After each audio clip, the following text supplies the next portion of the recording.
बैठ जाओ सब लोग, बैठ जाओ सब लोग। अच्छा,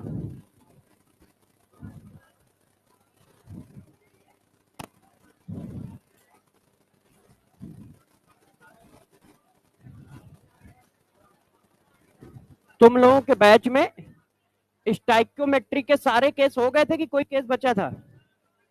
लास्ट केस बताओ। लिमिटिंग एजेंट वाला केस हो गया है? तो वो सबसे लास्ट में ही होता है। हाँ, स्ट्रेंथ आप, हाँ तो वो कराएं, वो तो आज कराएंगे। अरे रुक जाओ, आप करो ऐसे, आप ऐसे कर दो बस, ठीक है। लिमिटिंग रीजन लास्ट केस है ना, ठीक है। चलो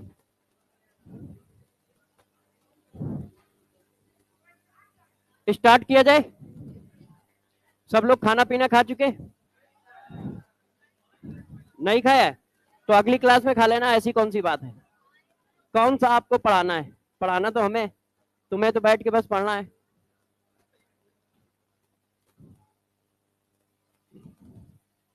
कर लो कर लो कर लो कर लो, अरे कर लो यार। अरे कोई घटना घट जाए इससे अच्छा, कर लो कर लो।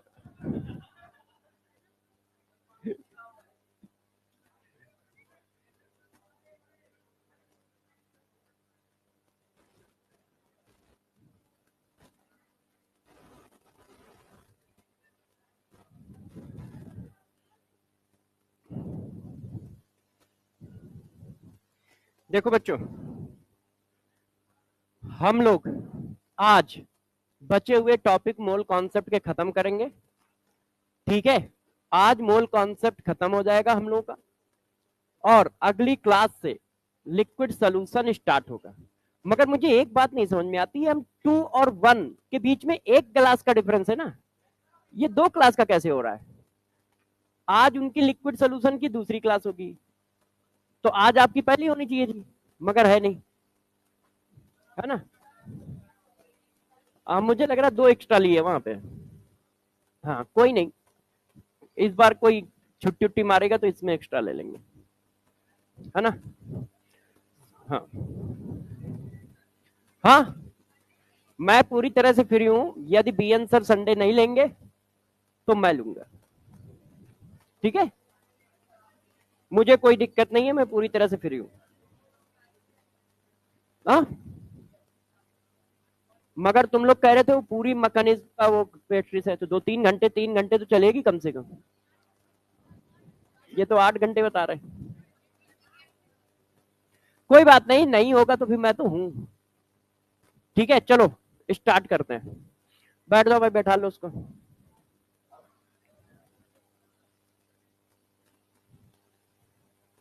देखो, आज के जो टॉपिक है वो पेपर में ना के बराबर आते हैं, लॉज भी ना के बराबर आते हैं, मतलब उनसे क्वेश्चन नहीं आता, और वैल्यूम स्ट्रेंथ ऑफ H2O2 से भी क्वेश्चन नहीं आता। तो आज की हमारी जो हेडिंग है वो बहुत ज्यादा इंपॉर्टेंट नहीं है, मगर जो कल की हेडिंग थी वो बहुत इंपॉर्टेंट थी।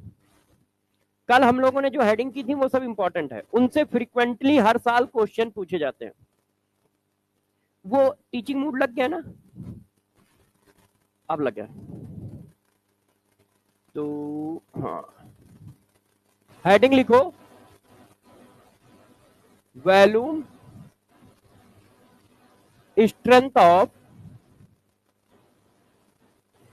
H2O2।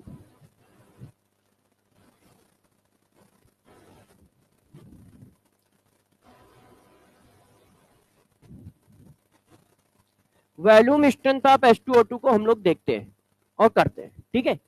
देखो, वैल्यूम स्ट्रेंथ ऑफ H2O2 क्या होता है, जरा इस बात को आप सब समझेंगे। देखो यार, मैंने क्या किया, H2O2 लिया। H2O2 कैसा होता है, लिक्विड होता है। 1 लीटर H2O2 ले लिया। H2O2 लिक्विड भी है, साथ साथ में अनस्टेबल भी होता है, बहुत जल्दी ब्रेक होता है। तो जब H2O2 ब्रेक होता है तो इसमें ब्रेक होता है, वाटर में, वाटर लिक्विड और O2 गैस, ऐसे बैलेंस कर लिया, ये बैलेंस हो गया। तो मैंने क्या किया, 1 लीटर H2O2 लिया। 1 लीटर क्या लिया, लिक्विड H2O2, ठीक है, इसका फिजिकल स्टेट याद रखना, लिक्विड है, काम पड़ेगा अभी। ठीक है, 1 लीटर हमारा लिक्विड H2O2 है, ब्रेक कर देते हैं तो ऑक्सीजन रिलीज होती है, ये क्लियर है। अब जरा देखना, 1 लीटर H2O2 जितना वॉल्यूम ऑफ ऑक्सीजन रिलीज करता है एसटीपी पर, 1 लीटर H2O2 जितना वॉल्यूम ऑफ ऑक्सीजन रिलीज करता है एसटीपी पर, उसे वॉल्यूम स्ट्रेंथ ऑफ H2O2 कहते हैं। उसे क्या कहते हैं? Volume strength of H2O2। 1 litre H2O2, जैसे सपोज करो ये 1 लीटर है, इसने जितना ऑक्सीजन रिलीज किया, बस उस ऑक्सीजन की वैल्यू को हम क्या बोल देंगे? Volume strength of H2O2। दोनों में डिफरेंस ध्यान रखना, ये 1 लीटर है तो कोई बच्चा ये ना लगा दे जब ये 2 ब्रेक होता है तो ये 1 फॉर्म होता है, इसका मतलब आधा फॉर्म होता है, तो ये 1 लीटर ब्रेक होगा तो ये आधा लीटर फॉर्म होगा। ऐसा मत कर देना, नहीं तो गेम हो जाएगा। क्यों नहीं कर पाओगे? प्रभु की जरा फिजिकल स्टेट देखो, लिक्विड और ये gas. 1 litre liquid 10 lakh litre gas भी बना सकता है, हाँ, उसको बड़ा कंटेनर में डालने पे। अब ये 1 ml भी मैंने उड़ा दिया ना तो पूरा रूम भर देगा वो। तो जरा फिजिकल स्टेट का ध्यान रखना कि पता चला खेलते चले जा रहे हो। इसी वजह से ये फिजिकल स्टेट वाला रूल बेसिक में शुरुआत में बताया है, जैसे जब मैं यहाँ पढ़ा रहा हूँ तो बच्चे को पहले से समझ में आ जाए ये बात, नहीं तो यही छोटे छोटे क्वेश्चन बच्चों के दिमाग में आते हैं कि यार ऐसा क्यों नहीं कर रहे हैं सर, वैसा क्यों नहीं कर रहे हैं। तो डिफिनीशन क्या है? रद्दी सी है, 1 लीटर H2O2 जितना ऑक्सीजन रिलीज करेगा उसे वॉल्यूम स्ट्रेंथ ऑफ H2O2 कहेंगे। इसका मतलब वॉल्यूम स्ट्रेंथ ऑफ H2O2 में H2O2 का वॉल्यूम कंसीडर नहीं हो रहा है, ऑक्सीजन का कंसीडर हो रहा है। तो 1 लीटर H2O2 जितना वॉल्यूम ऑफ ऑक्सीजन रिलीज करता है उसे वॉल्यूम स्ट्रेंथ ऑफ H2O2 कहते हैं। फॉर एग्जांपल, यदि मैं आपसे कहूं 1 लीटर H2O2 जो है 10 लीटर ऑक्सीजन रिलीज करता है एसटीपी पर, तो वॉल्यूम स्ट्रेंथ कितनी बताओगे? 10 बताओगे, क्योंकि 1 लीटर H2O2 जितनी ऑक्सीजन रिलीज करेगा उस ऑक्सीजन के वॉल्यूम को आप वॉल्यूम स्ट्रेंथ बोलोगे। तो 1 लीटर H2O2 कितनी रिलीज कर रहा है? 10 लीटर, तो volume strength of H2O2 10 litre. Clear है कि नहीं? अच्छा, जिद कर रहे हो तो पूछ लेता हूं, 500 ml H2O2, 500 ml H2O2, ठीक है, 8 लीटर ऑक्सीजन रिलीज करता है एसटीपी पर। 500 ml H2O2 8 litre oxygen release करता है एसटीपी पर, वॉल्यूम स्ट्रेंथ ऑफ H2O2 बताओ। तो 508 तो 1016, क्योंकि 1000 ml का मतलब 1 लीटर है ना, बाय डिफॉल्ट डिफिनीशन। तो डिफिनीशन थोड़ा दिमाग में रखना, क्योंकि इस पर डिफिनीशन बेस्ड ही क्वेश्चन आता है। 5-6 साल में एक बार आने के चांसेस होते हैं, 5-6 साल में, 7 साल में एक बार। आज तक इस पे 1 या 2 बार क्वेश्चन आया है, 15-20 साल में 1 या 2 बार बस। तो जरा देखो, अब मैं डिफिनीशन छापता हूं, तो मेनली इस पे डिफिनीशन पे फोकस रखिए, यदि आ जाए तो डिफिनीशन बेस्ड आएगा। Total volume of oxygen gas release at STP by 1 litre of, मैं फिजिकल स्टेट भी लिख दे रहा हूं जैसे तुम्हें थोड़ा सा डिफरेंशिएट रहे, liquid H2O is known as, चलो अच्छा, is known as volume strength of H2O। इतनी बात ठीक है? 1 लीटर H2O2 जितना ऑक्सीजन रिलीज कर देगा उसे वॉल्यूम स्ट्रेंथ ऑफ H2O2 कह देंगे। क्लियर है? अच्छा, बच्चों ने कहा ठीक है सर, यार आप कह रहे हो मान लेते हैं। अच्छा देखो, इसका रिप्रेजेंटेशन थोड़ा सा अलग होता है, तो कभी कभी बच्चे रिप्रेजेंटेशन में भी फंसते हैं यदि इसको अच्छे से नहीं पढ़ रखा है तो। जैसे देखो, मान लो 20 लीटर ऑक्सीजन निकली, ऑक्सीजन गैस एट एसटीपी, तो वॉल्यूम स्ट्रेंथ कितनी हुई? V हुई। तो इसको ऐसे कभी कभी लिखते हैं, कभी V लीटर लिख देते हैं, कभी V वॉल्यूम लिख देते हैं। अब पीछे लीटर नहीं है तो यूनिट हमेशा ध्यान रखना लीटर में ही चल रही है, वो ऐसे लिख देते हैं। तो इस बात का थोड़ा सा हमें ध्यान रखना पड़ेगा कि मान लो 10 लीटर लिख देता हूं, जैसे मैं सपोज करो 10 कर देता हूं, 10 करूंगा तो रिप्रेजेंटेशन ज्यादा अच्छा आएगा। ये 10 लीटर है, तो इसको वो ऐसे लिख देंगे। एक तो पॉसिबिलिटी ये है कि बिल्कुल सिंपल और सीधा सीधा लिख दो, एक वो ऐसे लिख देते हैं 10 वैल्यू, या ऐसे लिख देते हैं 10 वी। तो अब बच्चों को ये नहीं समझ में आ रहा 10 वैल्यू में 10 ml या 10 लीटर, 10 वी में तो 10 ml या 10 लीटर, तो ऑलवेज लीटर लोगे। वी, VOL ये सब इसके रिप्रेजेंटेशन है। इनका मतलब क्या है 10 लीटर, इनका मतलब क्या है 10 लीटर। तो डिफिनीशन क्या हो गई, 1 लीटर H2O2 जितना वैल्यूम ऑफ ऑक्सीजन रिलीज करता है उसको वैल्यूम स्ट्रेंथ ऑफ H2O2 कहते हैं। इस पर क्वेश्चन कैसा आएगा, क्वेश्चन भी साथ साथ में हर पॉइंट पे करते चलेंगे जैसा करते हैं। तो देखो मैंने आपसे एक क्वेश्चन किया, 100 ml liquid H2O2 decompose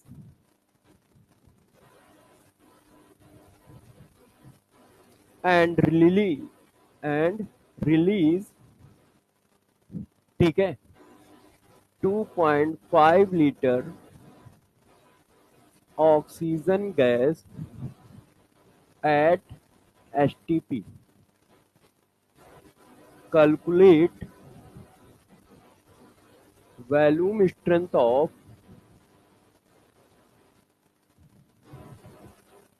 H2O2 solution। A 2.5 litre, B 25 litre, C 0.52 litre, D हम में से किसी को कुछ नहीं आता इसलिए नन ऑफ दीज, इनमें से कोई नहीं। बताओ, तो ये डिफिनीशन बेस्ड क्वेश्चन है। आज हमारा बहुत तेजी से आंसर आ रहा है क्योंकि डिफिनीशन अभी दिमाग में है ना, तो आगे चल के फ्यूचर में हम डिफिनीशन भूलेंगे, तब हमें ये होगा कि ये करा कैसे जाए। तो देखो 100 ml कितना ऑक्सीजन निकाल रहा है 2.5, तो 1000 ml कितना निकालेगा, तो 10 का उधर मल्टीप्लाई 10 का इधर मल्टीप्लाई, तो क्या हुआ 25 आ गया। 100 ml 2.5 लीटर ऑक्सीजन गैस निकाल रहा है, तो 1000 ml कितना निकालेगा, 1000 ml जितना निकालेगा वही क्या है वैल्यूम स्ट्रेंथ है, तो वही क्या होता है वैल्यूम स्ट्रेंथ होता है, वैल्यूम स्ट्रेंथ ऑफ H2O2 होता है। क्लियर है ये बात, कर लोगे सब लोग। अच्छा डिफिनीशन तो बच्चों ने पकड़ ली, अब थोड़ा और आगे चलते हैं। देखना आप लोगों के अंदर कितना टैलेंटेड है, सब आप लोग बता दोगे, बस मुझे थोड़ा थोड़ा लिखना होता है। गौर समझो, यदि मैं ऑक्सीजन का वैल्यूम STP पर दे दूं तो क्या तुम H2O2 के मोल निकाल लोगे, पूरी रिएक्शन में कुछ भी दे दोगे तो हम पूरी रिएक्शन में किसी का भी कुछ भी निकाल देंगे, यही तो पढ़ा था स्टोइकियोमेट्री में। तो यदि मैं बच्चों को बता दूं, गौर से देखना, मैं कह रहा हूं सपोज करो volume strength of H2O2, volume strength of H2O2 V है, V लीटर है। अब इसका मतलब बताओ V लीटर क्या है, पहला क्वेश्चन तो मेरा है। यदि मैं कहता हूं किसी सॉल्यूशन का वैल्यूम स्ट्रेंथ V लीटर है, इसका मतलब क्या है ऑक्सीजन का वैल्यूम V लीटर है, यही तो है। ये तो सिर्फ आंखों का धोखा है, जैसे ही तुमने अपनी मन की आंखें खोली तो आपको साफ साफ दिखेगा। यदि आपने सिर्फ आंखों से देखा तो आपको दिख रहा है कि यार ये H2O2 की स्ट्रेंथ है, जबकि रियलिटी में ये क्या है ऑक्सीजन का वैल्यूम है ना। तो इसका मतलब क्या हुआ वैल्यूम ऑफ ऑक्सीजन है, ये वैल्यूम ऑफ ऑक्सीजन गैस है एट STP। इसका मतलब यही है ना, पूरा तो नहीं मान रहे हो, समझ पा रहे हो। तो लो भाई अब क्वेश्चन तुम्हारे हवाले, ये V लीटर दिया है, मोल बताओ H2O2 के कितने निकालोगे। V लीटर ऑक्सीजन गिवन है STP पर, मोल बताओ H2O2 के कितने निकालोगे। गिवन इंफॉर्मेशन को मोल में कन्वर्ट करो, तो कैसे आएंगे मोल आ गया, जितने मोल इसके आएंगे उसके डबल इसके आएंगे, है ना, नहीं तो मोल अपॉन कोएफिशिएंट का रेशियो बराबर कर लो, बात वही है। तो यदि मैं कह दूं तो कोई बुरा तो नहीं मानने वाला है, मैं छापने जा रहा हूं क्योंकि गेम सेट है। देखो, मोल of H2O2 in 1 litre H2O2 कितना आ रहा है, 2V/22.4, मतलब V divided by 11.2 mole. Clear है, कोई कंफ्यूजन तो नहीं है ना, किसी को परेशान तो नहीं हो रहा है कोई इधर, मतलब समझ तो पा रहा ना। अच्छा, अब देखना खेल क्या है। हाँ हाँ, वेरी गुड, किस जगह पे, मतलब कौन सा पॉइंट समझा दें, शुरू से, अंत से, ये ना, कोई बात नहीं। देखो, आप इस लैंग्वेज को पढ़ लो, volume of oxygen gas release at STP by 1 liter of liquid H2O2 is known as volume strength of H2O2। तो वॉल्यूम स्ट्रेंथ क्या है, ऑक्सीजन की वैल्यू, ऑक्सीजन का वैल्यूम। अब वॉल्यूम की यूनिट क्या लिखोगे, लीटर लिखोगे। तो जैसे मान लो 10 लीटर ऑक्सीजन रिलीज हुई, तो उसको कैसे रिप्रेजेंट कर दोगे, 10 लीटर लिख दोगे। अब क्या है कि ये एक अलग हेडिंग है तो उसका रिप्रेजेंटेशन थोड़ा सा चेंज है, तो 10 लीटर को कहीं कहीं 10 VOL भी लिख देते हैं, मगर ये और ये सेम बात है, मैं ये कह रहा हूं VOL की जगह 10 V भी बना देते हैं। तो V का मतलब आप यहां लीटर समझोगे, VOL का मतलब भी लीटर समझोगे, मैं ये कह रहा हूं, बात समझ पाए।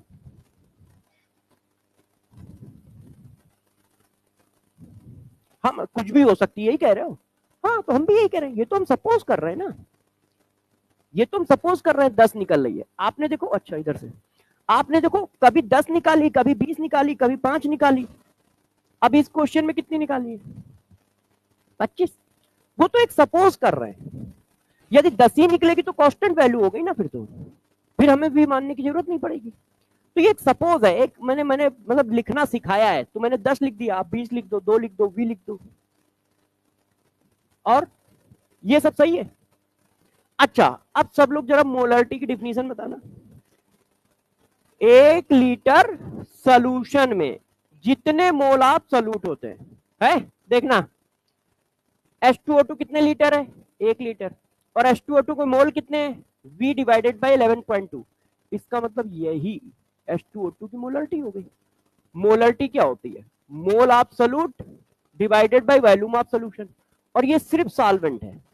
तो सॉल्वेंट की मोलरिटी क्या होती है, सॉल्वेंट का वॉल्यूम सॉल्वेंट की मोल, जैसे वाटर की मोलरिटी आपने पढ़ी है 55.55, तो वाटर तो सॉल्वेंट है, तो सॉल्वेंट की मोलरिटी कैसे निकलती है, mole of solvent divided by volume of solvent, क्योंकि वो अकेले है।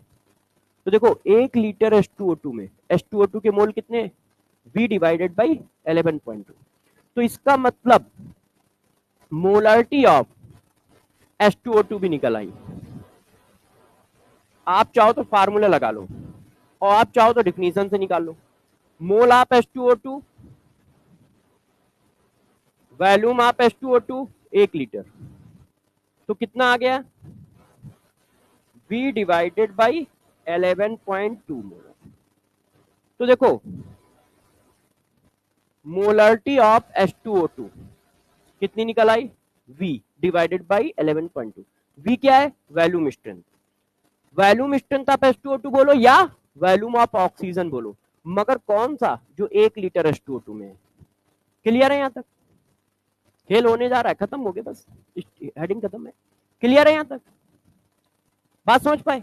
अब देखो एक रास्ता है कि बार बार आप इतना करो, एक रास्ता है फॉर्मूला याद रखो, वो मोलरिटी पूछे तो वॉल्यूम स्ट्रेंथ ऊपर डालो, 11.2 से डिवाइड कर दो, मोलरिटी पूछेगा वॉल्यूम स्ट्रेंथ देगा तो वॉल्यूम स्ट्रेंथ ऊपर डाल देंगे, 11.2 से डिवाइड कर देंगे, मोलरिटी देगा वॉल्यूम स्ट्रेंथ पूछेगा तो मोलरिटी इधर डाल देंगे, उससे डिवाइड कर देंगे।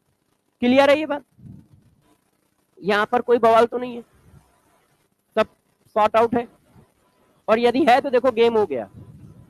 किसी ने कहा सर, हमने कहा क्या हुआ, तुम्हें क्या दिक्कत है, उसने कहा नहीं, हम मोल पर लीटर में स्ट्रेंथ नहीं चाहते हैं, हमें ग्राम पर लीटर में बना के दो। मतलब एक बच्चा कह रहा है, मैं पलटी मार दूं, ये देखो, एक बच्चा कह रहा है कि सर वॉल्यूम स्ट्रेंथ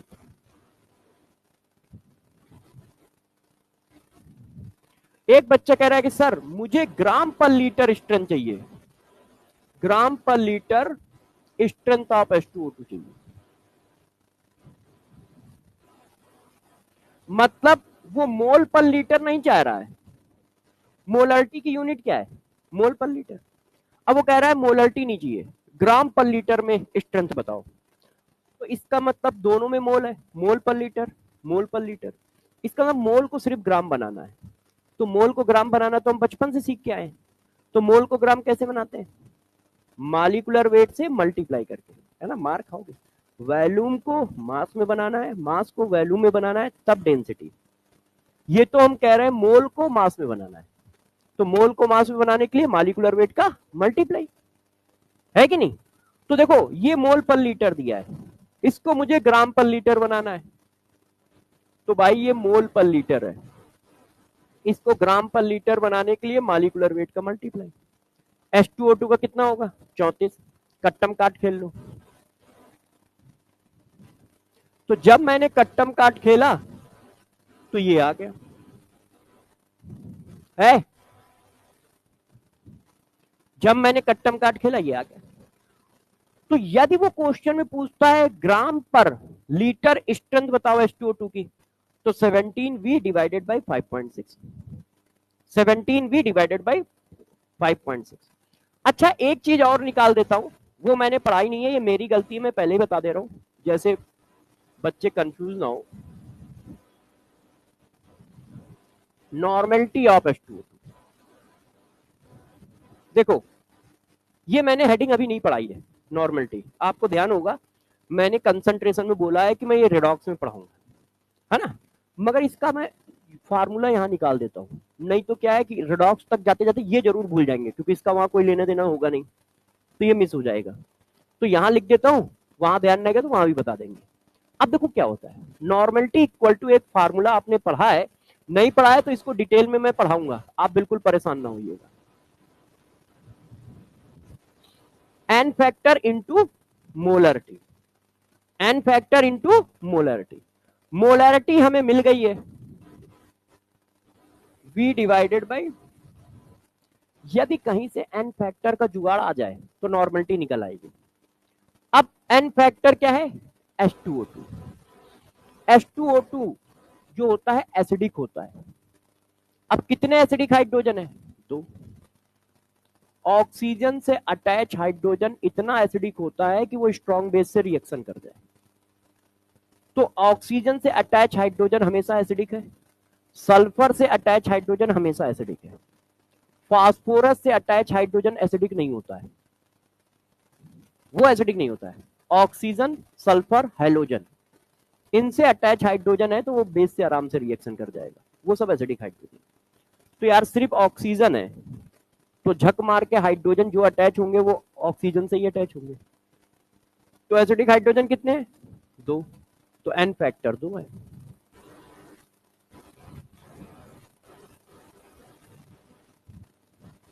ये आ गई नॉर्मलिटी। तो देखो मैंने क्या क्या निकाल दी, आपको सिर्फ 4 पॉइंट, मैंने पढ़ाया 15 से 20 मिनट, मगर आपको दिमाग में 4 पॉइंट सेट करने हैं। पहली डिफिनीशन, 1 लीटर H2O2 में जितना वॉल्यूम ऑफ ऑक्सीजन होता है एसटीपी पर, वो वॉल्यूम स्ट्रेंथ ऑफ H2O2 बोला जाता है। अगला, molarity of H2O2 volume strength divided by 11.2, ग्राम पर litre strength of H2O2 17V divided by 5.6। मान लो किसी को ये याद ना भी हो तो कोई दिक्कत नहीं, मोल पर लीटर दिया है, ग्राम पर लीटर बनाना है, मॉलिक्यूलर वेट का मल्टीप्लाई कर देना। Normality of H2O2 V divided by 5.6, बस हो गया। आप घूम फिर के यदि कोई चीज आएगी तो इन्हीं 4 पॉइंटों पर बेस्ड होगी, इन्हीं 4 पॉइंटों से वो क्वेश्चन निकल आएगा, जो भी वो पूछना चाहे इन्हीं से निकल आएगा। या तो वो डिफिनीशन बेस्ड मारेगा जैसा मैंने अभी एक करा दिया, या वो क्या करेगा, वॉल्यूम स्ट्रेंथ देके मोलरिटी पूछेगा, या मोलरिटी देके वॉल्यूम स्ट्रेंथ पूछेगा, कुछ ऐसा। तो एक क्वेश्चन उस पर भी कराते हैं, देखिए।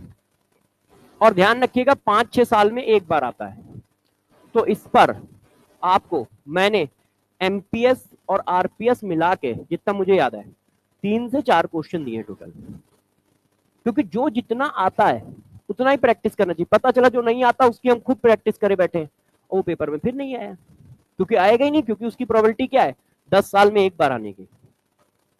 तो इसलिए ध्यान रखिए किसको कितनी प्रायोरिटी देनी। पढ़ा मैं सब दूंगा, मगर मैं बताता जाऊंगा किसकी इंपॉर्टेंस क्या है, जैसे तुम उसके उतने ही क्वेश्चन करो। हाँ बता तो रहा हूँ, तो लिखते भी जाओ, अब सारा हम ही से कराओगे हैं। अभी जब ये डॉक्टर बन जाएंगे तब ये नहीं कहेंगे सर आ जाओ पैसे गिनने सर, तब नहीं बुलाएंगे हमें, है ना, कि सर आ जाओ पैसे गिनने, हिसाब मिल नहीं रहा, आ जाओ सर। हाँ अरे यार तुम्हारे चेहरे पे लिखा है तुम नहीं बुलाओगे, कह रहे बुला लेंगे। देखिए अब क्वेश्चन करते हैं। वॉल्यूम स्ट्रेंथ ऑफ, अब तक कम से कम बच्चे ऐसे पढ़ा रखे कि उनके भी बच्चे हो गए, अब वो भी अब क्लास करने की फिराक में है, तो उन्होंने तो बुलाया नहीं। हाँ और क्या, वॉल्यूम स्ट्रेंथ ऑफ एस्ट्यूट। देखो हर चीज में पॉजिटिव सोचो, दादा भी इतना स्मार्ट है उन बच्चों का।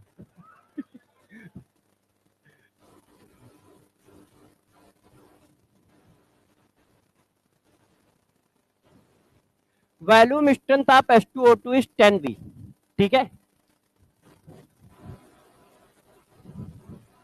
बताता हूं, भी इधर लिख दूं। Calculate molarity of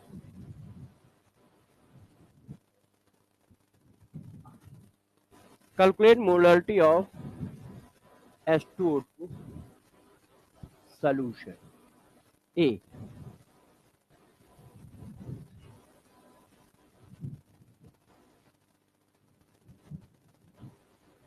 B,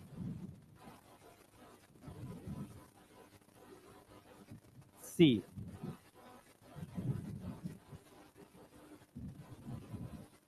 D।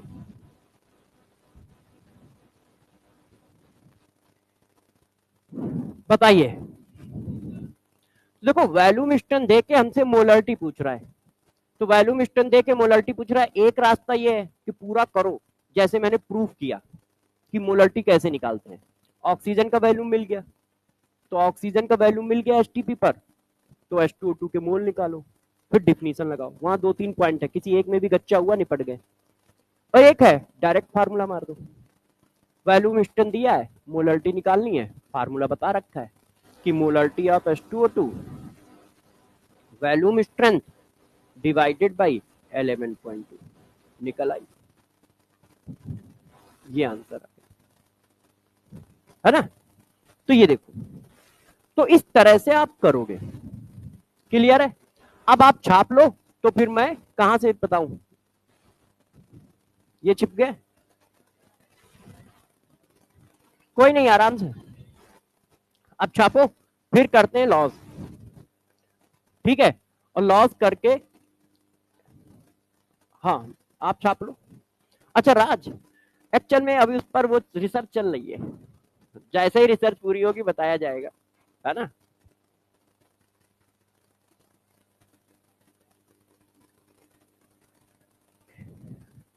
पानी तो है ही है, मगर बस मैं ज्यादा बाहर की चीजें कम खाता हूँ, और बस कुछ नहीं, और सब कुछ खाता हूँ।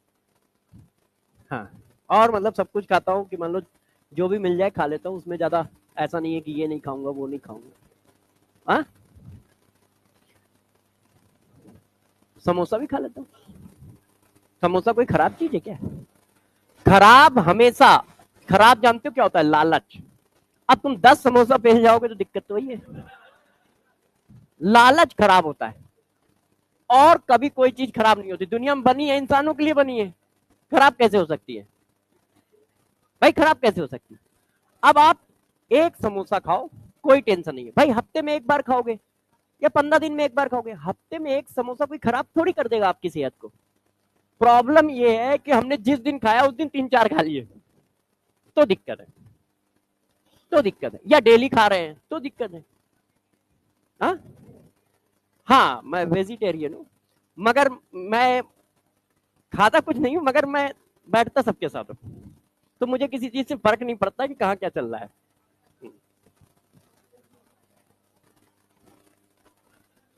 वैसे मेरा मानना है कि खाना चाहिए, क्योंकि उसमें प्रोटीन वोटीन रहता है। अब मैं नहीं खाता इसका मतलब ये नहीं कि कोई गड़बड़ चीज है, मगर खाना चाहिए, सब कुछ खाना चाहिए। अभी मान लो यूरोप में फंस जाओगे तो क्या करोगे? खाओगे ही, भाग नहीं जाओगे, आराम से एक की जगह दो खाओगे, हैं? झूठ बोलोगे बस आके। तो ये है। तो आप अपने को हर सिचुएशन के लिए तैयार रखो। मैं बचपन से नहीं खाता, 80 साल का हो गया हूं, मगर फंस जाऊंगा तो खा लूंगा, उसमें क्या है।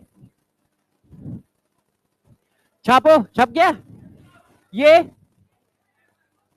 छाप लो। अभी वही छाप रहे हो? छापने में तो स्पीड बढ़ा लो, है ना? हाँ,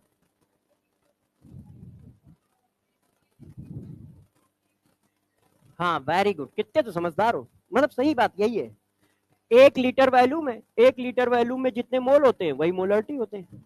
तो 1 लीटर में कितने मोल है? इतने, तो यही मोलरिटी होगी, है ना?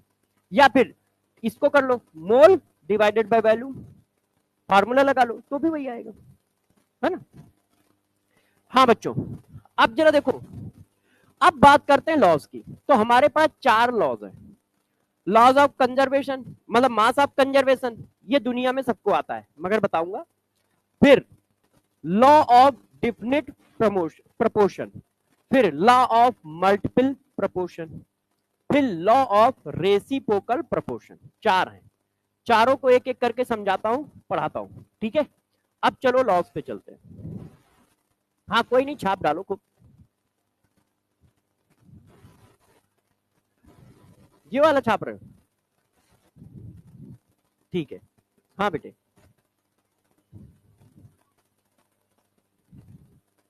10, हाँ तो 10V का मतलब क्या समझोगे तुम? हाँ हाँ, वही तो पढ़ाया है पहले कि 10V का मतलब क्या समझेंगे? 10 लीटर, ये पढ़ाया तो पीछे। 10V का मतलब क्या समझोगे? 10 लीटर, ठीक है कि नहीं? अब देखो, law of conservation of mass. तो law of conservation of mass का स्टेटमेंट सारे बच्चे जानते हैं। Mass neither be create nor be destroy, only convert one form of mass to other form of mass. Carbon का मास किस में convert हो गया? मीथेन के मास में, क्योंकि कार्बन ने मिलकर मीथेन बना दिया है। मगर कार्बन का मास जितना अकेले था उतना ही मीथेन के अंदर भी रहेगा, सिर्फ वो कन्वर्जन मार रहा है। तो देखो, इस पर जरा समझो, किसी भी केमिकल रिएक्शन में मास कंजर्व रहेगा। अब केमिकल रिएक्शन में मास कंजर्व है, इसका मतलब क्या है भाई? कोई केमिकल रिएक्शन होती है तो उसमें एक होता है रिएक्टेंट और एक होता है प्रोडक्ट।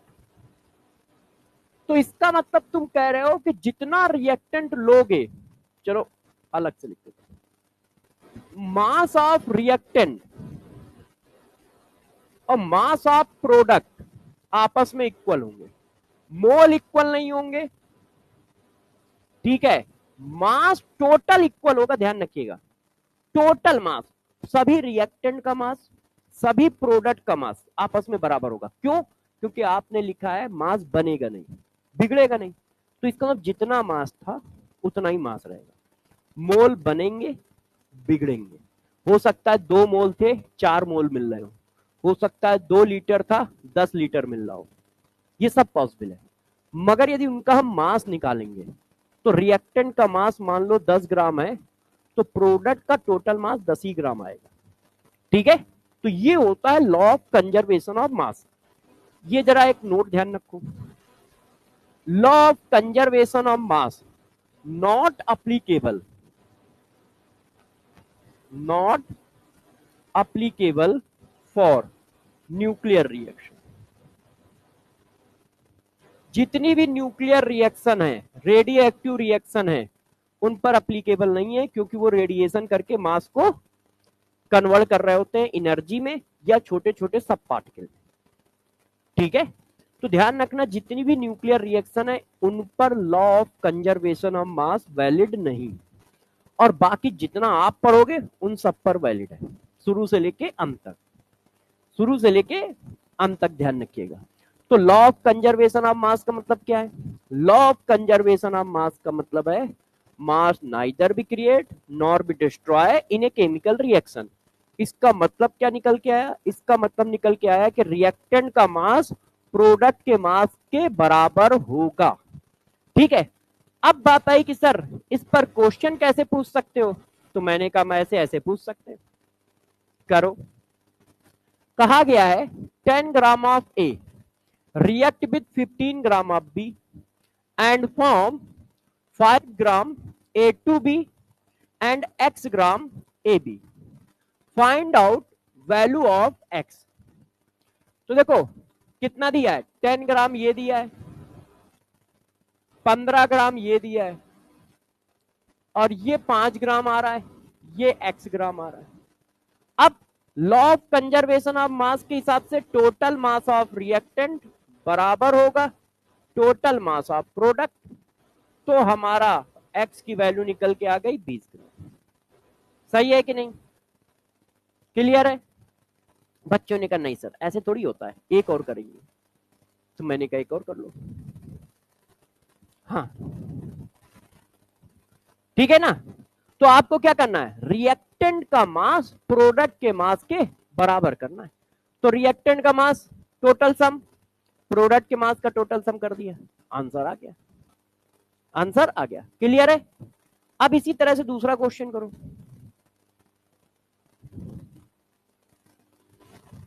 इसको करो, HCl plus NaCl gives NaCl plus water. 1 mole of HCl react with 1 mole of NaOH and form 1 mole NaCl. If above reaction follow the law of conservation of mass, then calculate amount of water.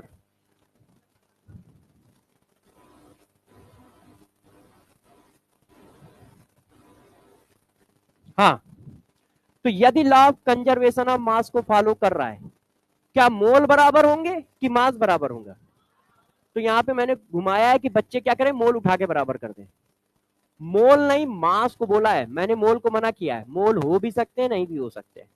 तो मोल से अपना लेना देना नहीं है, volume से अपना लेना देना नहीं है, अपना लेना देना मास से है। मास कंजर्व रहने की बात कही है हम लोगों ने। मोल जो है इंडिविजुअल एटम के कंजर्व रहते हैं, एटम के मोल हमेशा कंजर्व रहेंगे। मगर एटम की बात ही नहीं चल रही, यहां तो टोटल की बात चल रही है। तो जो मास रिएक्टेंट का होगा वही प्रोडक्ट का होगा। तो रिएक्टेंट कौन कौन है? HCl plus NaOH give NaCl plus water. 1 मोल का मतलब 36.5 ग्राम, 1 मोल का मतलब 40 ग्राम, 1 मोल का मतलब 53 नहीं 58.5 ग्राम, और इसका x ग्राम मान लो। तो रिएक्टेंट का मास प्रोडक्ट के मास के बराबर होगा। तो रिएक्टेंट का मास बताओ कितना है? 18। तो HCl NaOH का मास कितना आ गया, सॉरी वाटर का मास कितना आ गया? 18 ग्राम। क्लियर है? क्लियर है? अब बच्चे कह रहे हैं ऐसा थोड़ी होता है सर, एक और दो, आज एक और दे दो क्वेश्चन। मैंने कहा भाई ठीक है दे देते हैं, कोई बात नहीं। अब जरा देखिए बच्चों, और कैसा क्वेश्चन आ सकता है।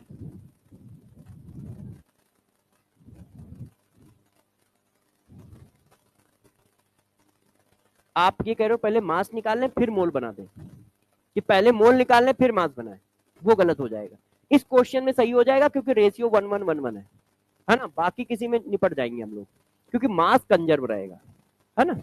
तो हम मास निकाल के मोल बना सकते हैं, कोई दिक्कत नहीं है। मगर मोल निकाल के मास बना देंगे तो गलत हुआ, उसका मतलब तुम मोल को कंजर्व कर रहे हो। अब जरा देखो यार, एक क्वेश्चन ताजा ताजा अभी अभी आया है। विच रिएक्शन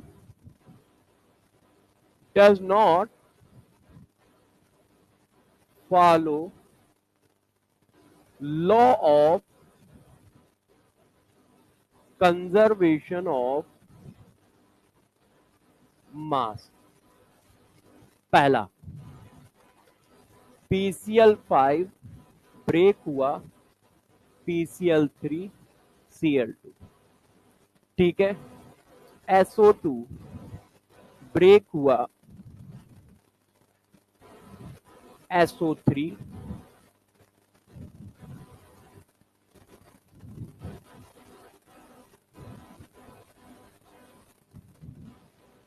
अमोनिया फॉर्म हुआ ऐसे।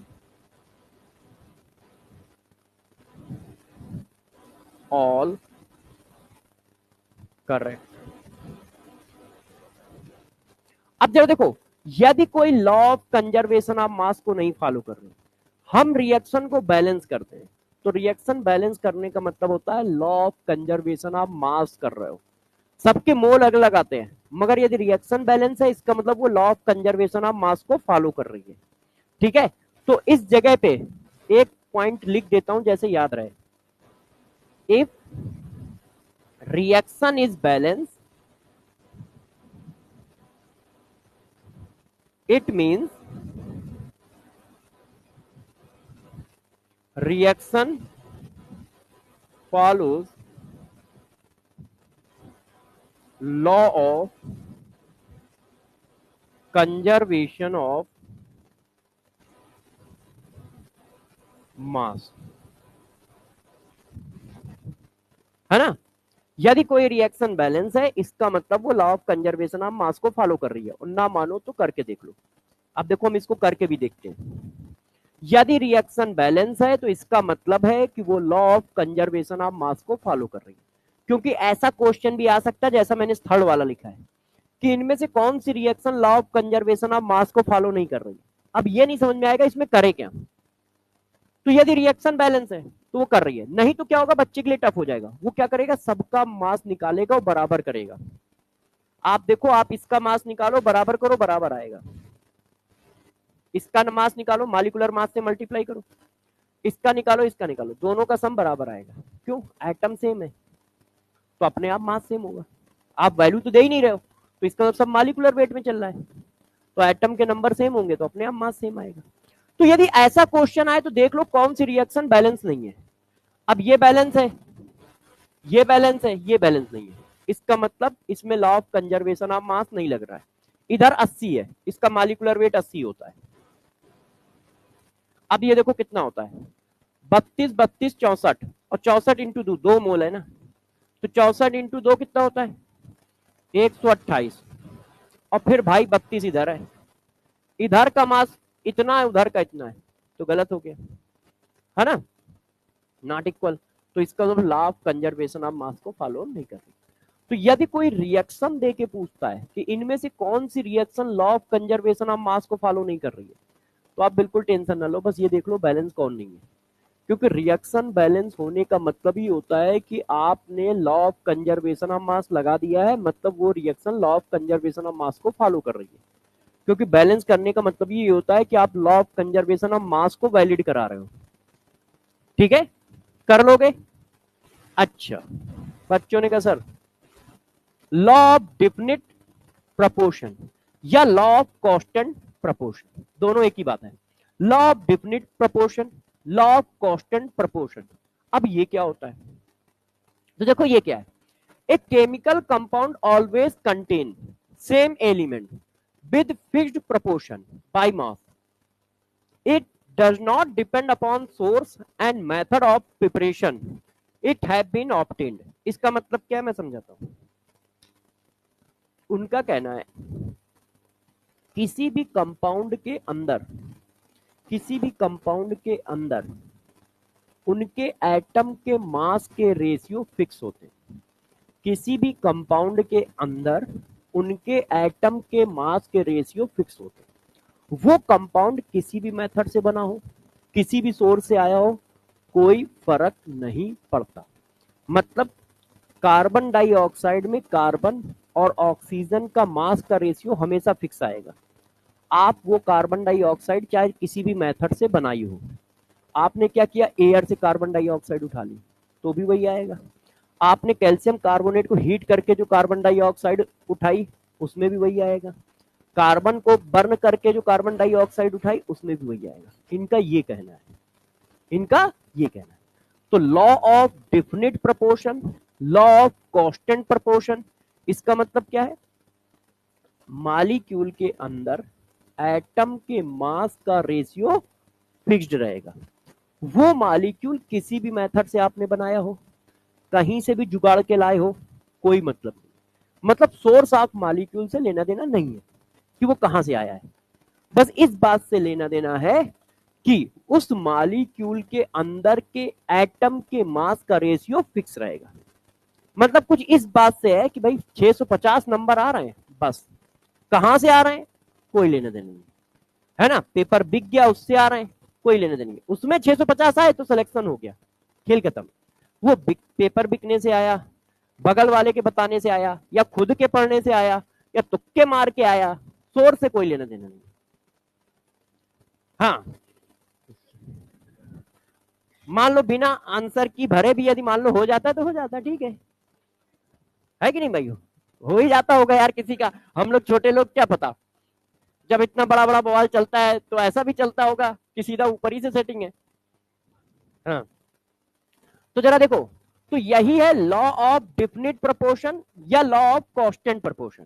लॉ ऑफ डिफिनिट प्रोपोर्शन या कांस्टेंट प्रोपोर्शन क्या है, मॉलिक्यूल के अंदर एटम के मास के रेशियो फिक्स रहेंगे।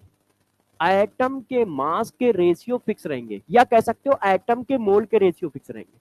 मास फिक्स होगा तो उनके मोल भी फिक्स ही आएंगे, है ना।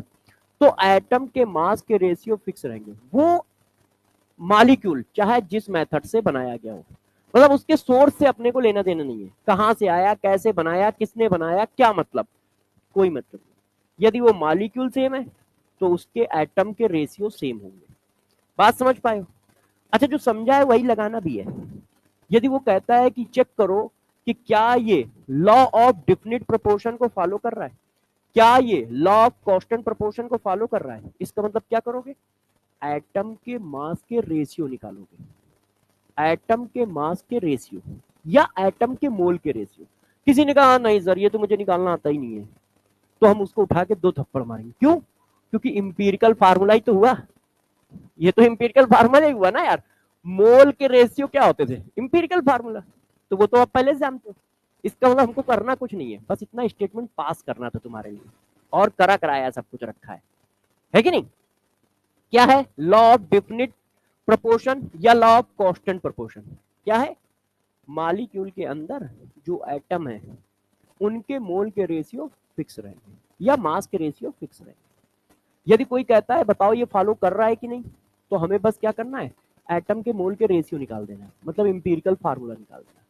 दोनों का इंपीरिकल फार्मूला सेम आना चाहिए। फिक्स रहने का मतलब क्या है, सेम, तो सेम आना चाहिए। सेम आ रहा है तो कर रहा है, नहीं आ रहा है तो नहीं कर रहा है। फॉर एग्जाम्पल जरा देखो, अब देखने में देखो बहुत डरावना टाइप का क्वेश्चन है बहुत रद्दी। यदि फीलिंग पकड़ पाए हो मेरी तो हमें क्या करना है, एटम के मास के रेशियो बराबर कर देने, तो वो लॉ ऑफ डिफिनिट प्रोपोर्शन या लॉ ऑफ कांस्टेंट प्रोपोर्शन को फॉलो करने लगेगा। पढ़िए, in an experiment 2.4 gram iron oxide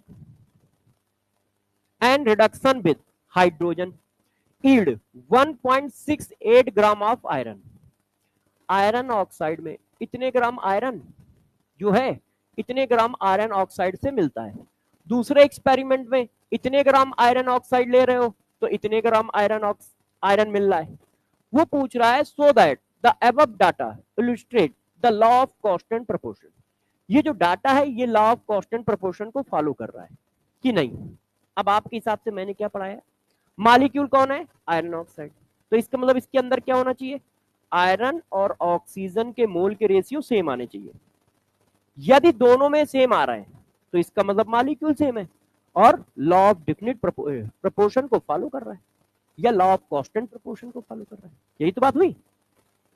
law of constant proportion का मतलब क्या है, मॉलिक्यूल के अंदर एटम के मोल के रेशियो सेम आने चाहिए। तो मॉलिक्यूल कौन है, आयरन ऑक्साइड, तो इसका मतलब आयरन के मोल और ऑक्सीजन के मोल के रेशियो सेम आने चाहिए।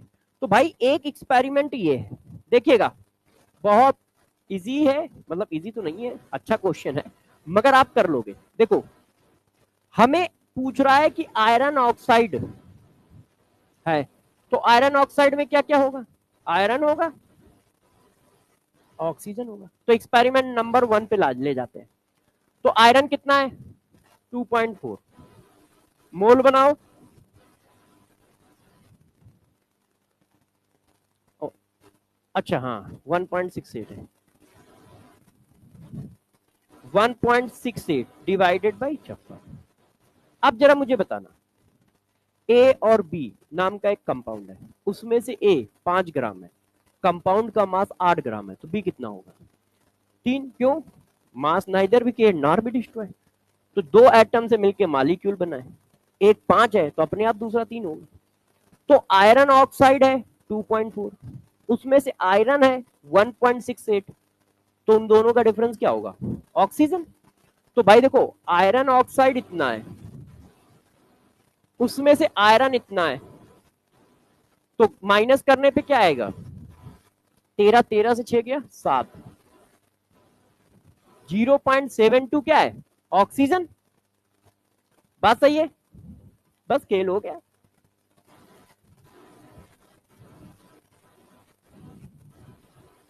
अब कट्टम काट करके बताओ, हथियार निकालना पड़ेगा, मानोगे नहीं तुम लोग। अब देखो 1.68 डिवाइडेड बाई 56,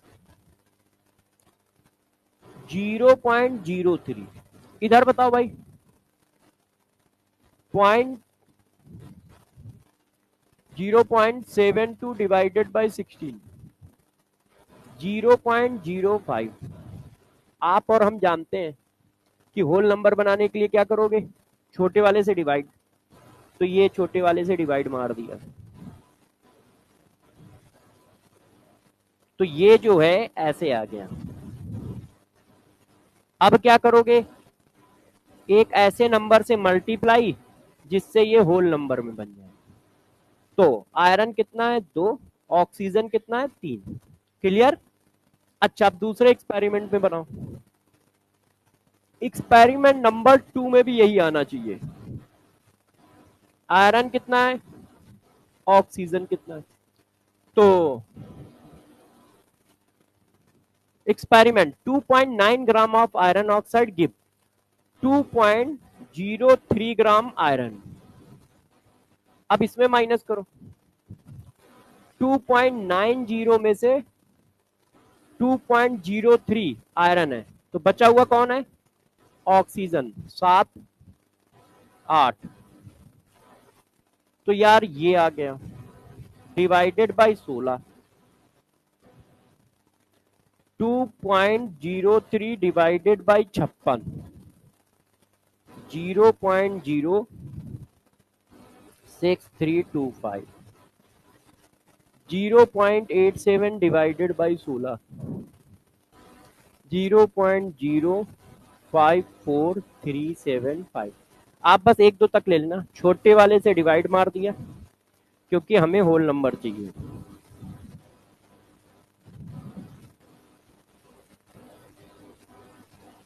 तो इधर आ गया 1, इधर आ गया 1.5, 2 का मल्टीप्लाई मार दिया, क्या सेम आ रहा है, तो क्या करेगा फॉलो करेगा, है कि नहीं। तो इसका मतलब ये लॉ ऑफ डेफिनिट प्रोपोर्शन या लॉ ऑफ कांस्टेंट प्रोपोर्शन को फॉलो कर रहा है, ठीक है। हाँ एग्जाम में ऐसे ही आएगा, नहीं डाटा ऐसे देंगे कि आप सॉल्व जल्दी कर लो। ये तो क्या है बुक का उठा हुआ क्वेश्चन है, इसका डाटा मैंने सेट नहीं किया है, बस मैंने लिख दिया था, ठीक है, जिसकी वजह से डाटा इतना टफ है। यदि मैं सेट कर दूंगा तो डाटा थोड़ा इजी। हाँ बेटा, हाँ हाँ बिल्कुल जाएगा, दुखी तो नहीं हो।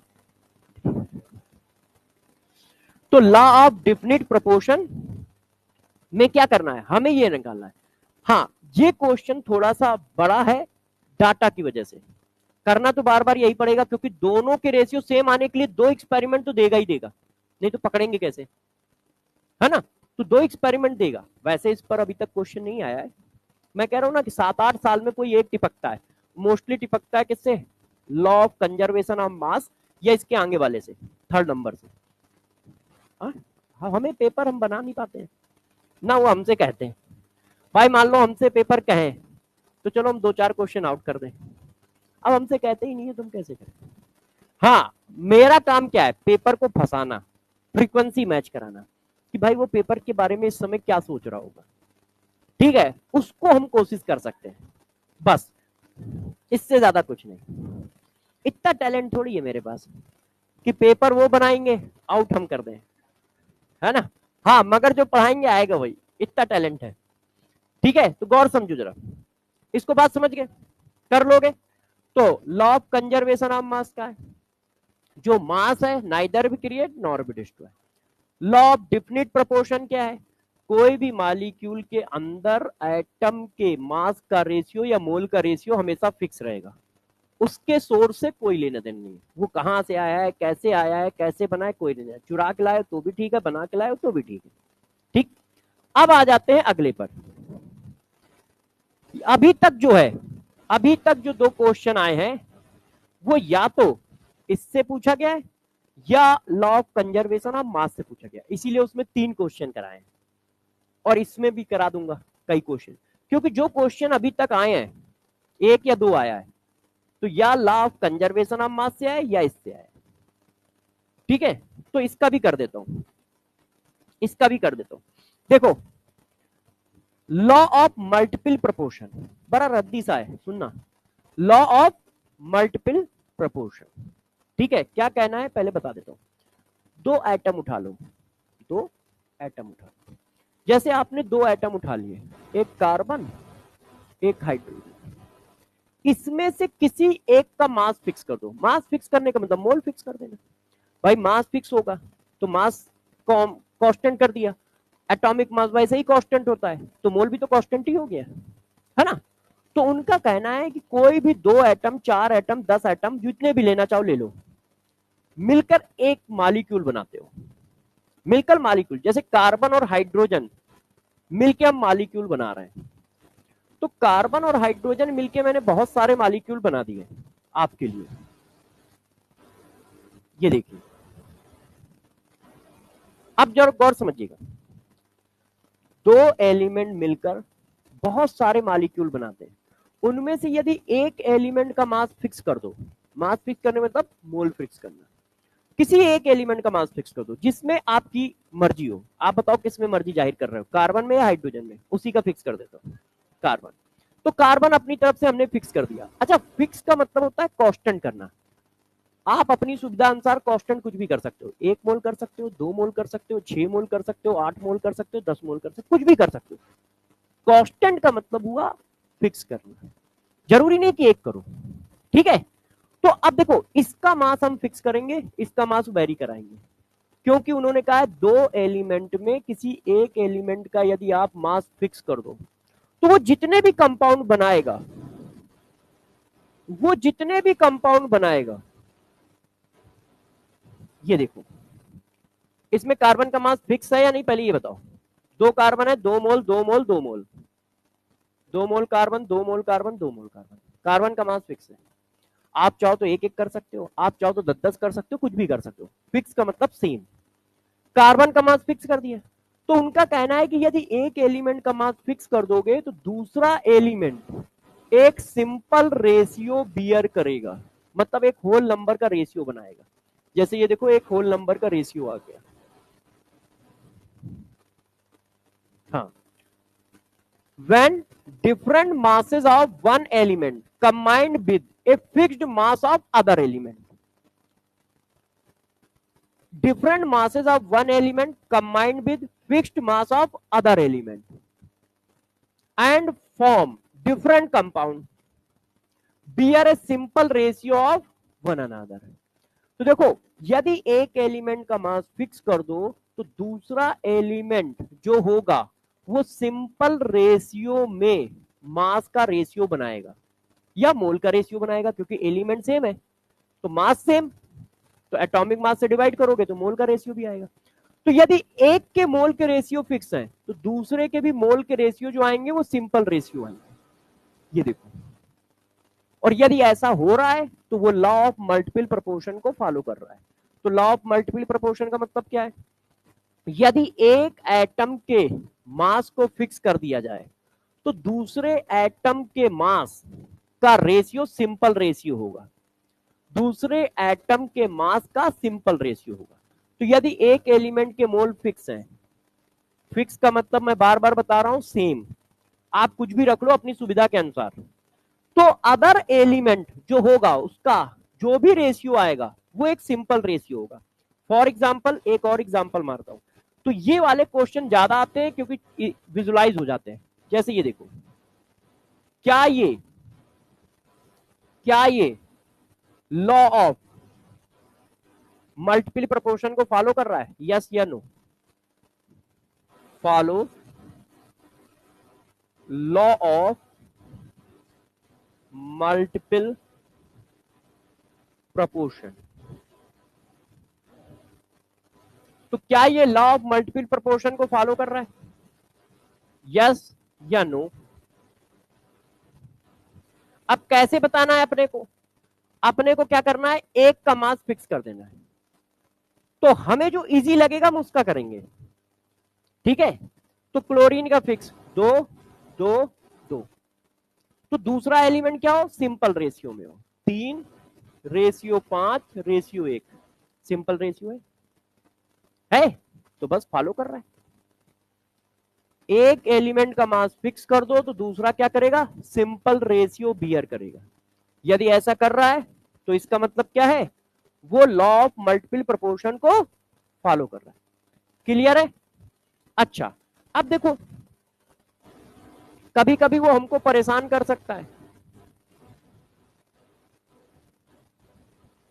ऐसे देखो, क्या ये फॉलो कर रहा है?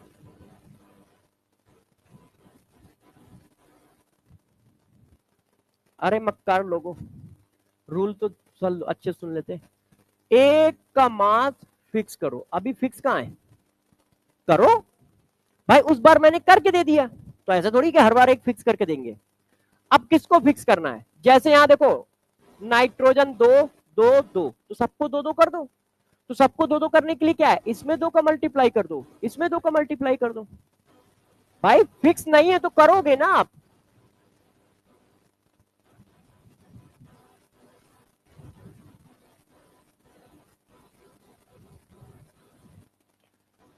नाइट्रोजन का मास फिक्स। अब जरा चेक करो दूसरा वाला सिंपल रेशियो बियर कर रहा है कि नहीं, कर तो रहा है।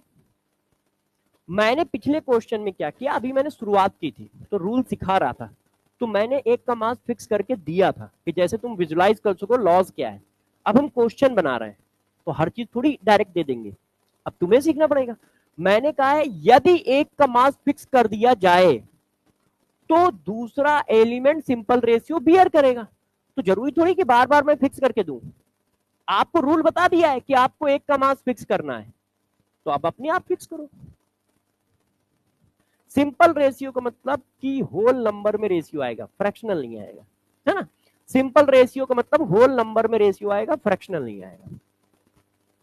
तो इस पर क्वेश्चन आ जाता है, क्योंकि ये क्वेश्चन जो है इजीली आप कर पाते हो, तो इसमें कैलकुलेशन कम होती है, तो इसलिए इसका उसका खूब पूछा जाता है। मगर उसका नहीं पूछा जाएगा ऐसा भी नहीं है, मुझे किसी ने फोन करके नहीं बताया, तो आ भी सकता है, ध्यान रखिएगा। ठीक है, कर लोगे? अच्छा, लॉ ऑफ मल्टीपल प्रोपोर्शन बता दिया। अब गौर से देखो, तीनों लॉ एक बार रिवाइज करा देता हूं, क्योंकि ये तुम कम से कम पढ़ोगे, तो जब कम से कम पढ़ोगे तो तुम्हारे दिमाग में बैठेंगे नहीं, भूल जाओगे, तो इसलिए मैं 2-4 बार रिवाइज मार देता हूं यहीं पे। ठीक है, law of conservation of mass, mass of product बराबर मास ऑफ रिएक्टेंट। अच्छा, लॉ ऑफ कांस्टेंट प्रोपोर्शन या लॉ ऑफ डेफिनिट प्रोपोर्शन, ये दोनों एक ही बात है। लॉ ऑफ कांस्टेंट प्रोपोर्शन या लॉ ऑफ डेफिनिट प्रोपोर्शन, उनका क्या है, एक मॉलिक्यूल के अंदर एटम के मोल का रेशियो हमेशा फिक्स रहेगा, वो मॉलिक्यूल किसी भी सोर्स से डेवलप किया गया हो या आया हो। लॉ ऑफ मल्टीपल प्रोपोर्शन, यदि एक एटम के मास को या मोल को फिक्स कर दिया जाए तो दूसरे एटम के साथ मिलकर उसने जितने भी कंपाउंड बनाए होंगे हर कंपाउंड में अदर एलिमेंट का मास का रेशियो एक सिंपल रेशियो होगा, मतलब होल नंबर रेशियो होगा। ये लॉ ऑफ मल्टीपल प्रोपोर्शन है। अब चौथा, law of reciprocal proportion, last and final. Law of reciprocal proportion क्या होता है, इसको जरा सुन लो, ठीक है। थोड़ा सा टफ होता है, मतलब स्टेटमेंट बड़ा है।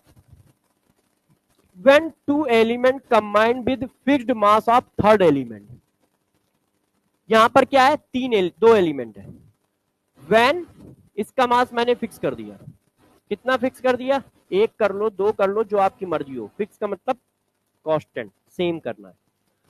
when two element combined with fixed mass of third element, तो ये थर्ड एलिमेंट है, इससे एक एलिमेंट ये कंबाइंड हो रहा है, एक एलिमेंट ये कंबाइंड हो रहा है। ये इससे कंबाइंड होगा तो क्या बनाएगा, मेथेन। ये इससे कंबाइंड होगा तो क्या बनाएगा, CO2। देखो थर्ड एलिमेंट का मास फिक्स है, कार्बन एक, कार्बन एक, 12 12 है। When two element combined with fixed mass of third element, तो देखो two element combined with fixed mass of third element. अच्छा आगे बढ़ते हैं। Then the ratio of masses in which they of combination with each other are same, simple, whole number, multiple. अब ये मैं थोड़ा समझा देता हूं कि भाई लोगों का क्या कहना है। जब थर्ड एलिमेंट का फिक्स मास दो डिफरेंट एलिमेंट के साथ कंबाइन करके कंपाउंड बनाता है, तो इन कंपाउंडों में जो उनका रेशियो होगा, क्या रेशियो है,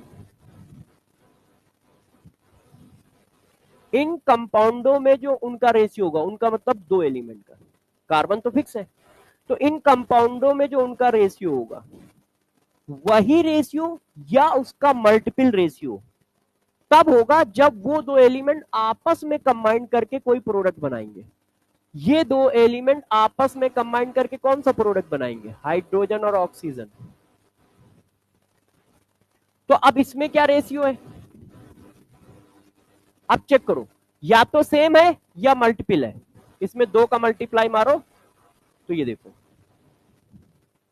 तो क्या है, दो एलिमेंट किसी तीसरे एलिमेंट के फिक्स्ड मास से मिलकर जो कंपाउंड बनाते हैं, उन कंपाउंड में उन एलिमेंट का जो रेशियो होगा वही रेशियो या उसका मल्टीपल रेशियो आएगा जब वो एलिमेंट आपस में मिलके कोई कंपाउंड बनाएंगे। वही रेशियो या उसका मल्टीपल रेशियो आएगा जब वो आपस में मिलके कोई कंपाउंड बनाएंगे। ये है लॉ ऑफ रेसिप्रोकल प्रोपोर्शन। आज तक 0 क्वेश्चन आया है इससे। फिर से समझो क्या है, दो एलिमेंट किसी फिक्स्ड मास से कंबाइन करके, दो एलिमेंट किसी फिक्स्ड मास से कंबाइन करके जो मॉलिक्यूल बनाते हैं, उन मॉलिक्यूल में उन एलिमेंट का जो रेशियो होता है वही रेशियो या उसका मल्टीपल रेशियो तब आता है जब वो एटम आपस में मिलके कोई कंपाउंड बनाते हैं। वही रेशियो या उसका मल्टीपल रेशियो तब आता है जब वो आपस में मिलके कोई कंपाउंड बनाते हैं, जब वो आपस में मिलके कोई कंपाउंड बनाते हैं। ठीक है, दो element fixed mass of third element से कंबाइन करके जो मॉलिक्यूल बनाएंगे, उन मॉलिक्यूल में उन दो एलिमेंट का जो रेशियो होगा वही रेशियो या उसका मल्टीपल रेशियो आएगा जब वो आपस में मिलके कंपाउंड बनाएंगे, जब वो आपस में मिलके कोई कंपाउंड बनाएंगे। इसको कहते हैं लॉ ऑफ रेसिप्रोकल प्रोपोर्शन। इसको कहते हैं लॉ ऑफ रेसिप्रोकल प्रोपोर्शन। दो मॉलिक्यूल बना सकते, बना तो रहे, वही तो बना रहे। हाँ हाँ आएगा, वही तो वो कह रहा है कि हमेशा जो रेशियो आएगा और ये आपस में मिलके जो बनाएंगे उसका जो रेशियो आएगा, या तो दोनों रेशियो सेम होंगे या कोई किसी का मल्टीप्लायर होगा। फ्रैक्शनल मल्टीप्लायर नहीं होगा। जैसे मान लो ये 2:1 है, अब ये ऐसा नहीं निकलेगा। अब इसमें चाहे जिसका मल्टीप्लाई करो ये नहीं आएगा, है कि नहीं, चेक कर लो। H2O2 जब आप बनाते हो तो एलिमेंट अलग हो जाता है, वो लॉ ऑफ रेसिप्रोकल को फॉलो नहीं करेगा। फिर क्यों? 1:1 आएगा और ये 2:1 आएगा। 1:1 में कुछ भी मल्टीप्लाई कर लो 2:1 तो नहीं आएगा, इसका मतलब वो फॉलो नहीं कर रहा है। उसका रीजन है ये ऑक्साइड है और जो तुमने बनाया है वो हमारा पराऑक्साइड है, तो तुमने नेचर चेंज कर रहा है, इसलिए लॉ ऑफ रेसिप्रोकल फॉलो नहीं कर रहा है। तो हमसे कहा कि भाई H2O2 बना रहा है तो क्या फॉलो कर रहा है, हम मना कर देंगे कि नहीं भाई यहां पर लॉ ऑफ रेसिप्रोकल फॉलो नहीं कर रहा है क्योंकि रेशियो सेम नहीं आ रहा है। जैसे उसने क्वेश्चन दिया, कार्बन का फिक्स मास हाइड्रोजन और ऑक्सीजन से कंबाइन करके मीथेन और कार्बन डाइऑक्साइड बना रहा है, ठीक है। यदि कार्बन और ऑक्सीजन मिलकर H2O2 बनाते हैं तो क्या ये लॉ ऑफ रेसिप्रोकल प्रोपोर्शन को फॉलो करता है? तो मैंने कहा मैं चेक कर लेता हूं। H2O2 में रेशियो 1:1 आया और कार्बन से मिलकर और ऑक्सीजन से मिलकर इसने मीथेन और कार्बन डाइऑक्साइड बनाई, इसमें कार्बन और ऑक्सीजन का रेशियो 2:1 आया, सेम नहीं है और ना कभी मल्टीपल में आएगा। तो हम मना कर देंगे कि भाई ये जो है लॉ ऑफ रेसिप्रोकल प्रोपोर्शन को फॉलो नहीं करता है। और यही क्वेश्चन ऐसे कर लिया कि भाई फिक्स्ड मास ऑफ कार्बन, दो एलिमेंट हाइड्रोजन और ऑक्सीजन से रिएक्शन करके मीथेन और कार्बन डाइऑक्साइड बना रहा है। हाइड्रोजन और ऑक्सीजन सेल्फ में कंबाइंड होकर वाटर बना रहे हैं, तो क्या ये लॉ ऑफ रेसिप्रोकल प्रोपोर्शन को फॉलो करता है? तो मैंने कहा ठीक है चेक कर लेते हैं। कार्बन का फिक्स मास है, हाइड्रोजन और ऑक्सीजन का मास निकाला, मीथेन और कार्बन डाइऑक्साइड में 2:1, H2O2 में इनका रेशियो निकाला 2:1, सेम रेशियो आ रहा है या मल्टीप्लायर में आ रहा है?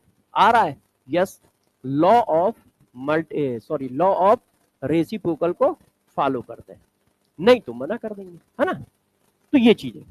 अब देखो बच्चों, ये तो मैंने पढ़ाए आपको लॉज कि भाई लॉज क्या है, ठीक है। अब इसमें से आपको क्या करना है, इस पीपीटी में जो क्वेश्चन करा रखे हैं वही करने, या फिर मैंने एमपीएस और आरपीएस में क्वेश्चन डाल रखे हैं। मैं बता देता हूं, मैंने 8-10 क्वेश्चन डाले टोटल, मतलब 6 सीट में मिला के। आरपीएस हमारे पास 5 है, एमपीएस 1 है, तो टोटल 6 है। हाँ सब नहीं, पहले एमपीएस कौन सा बताओ?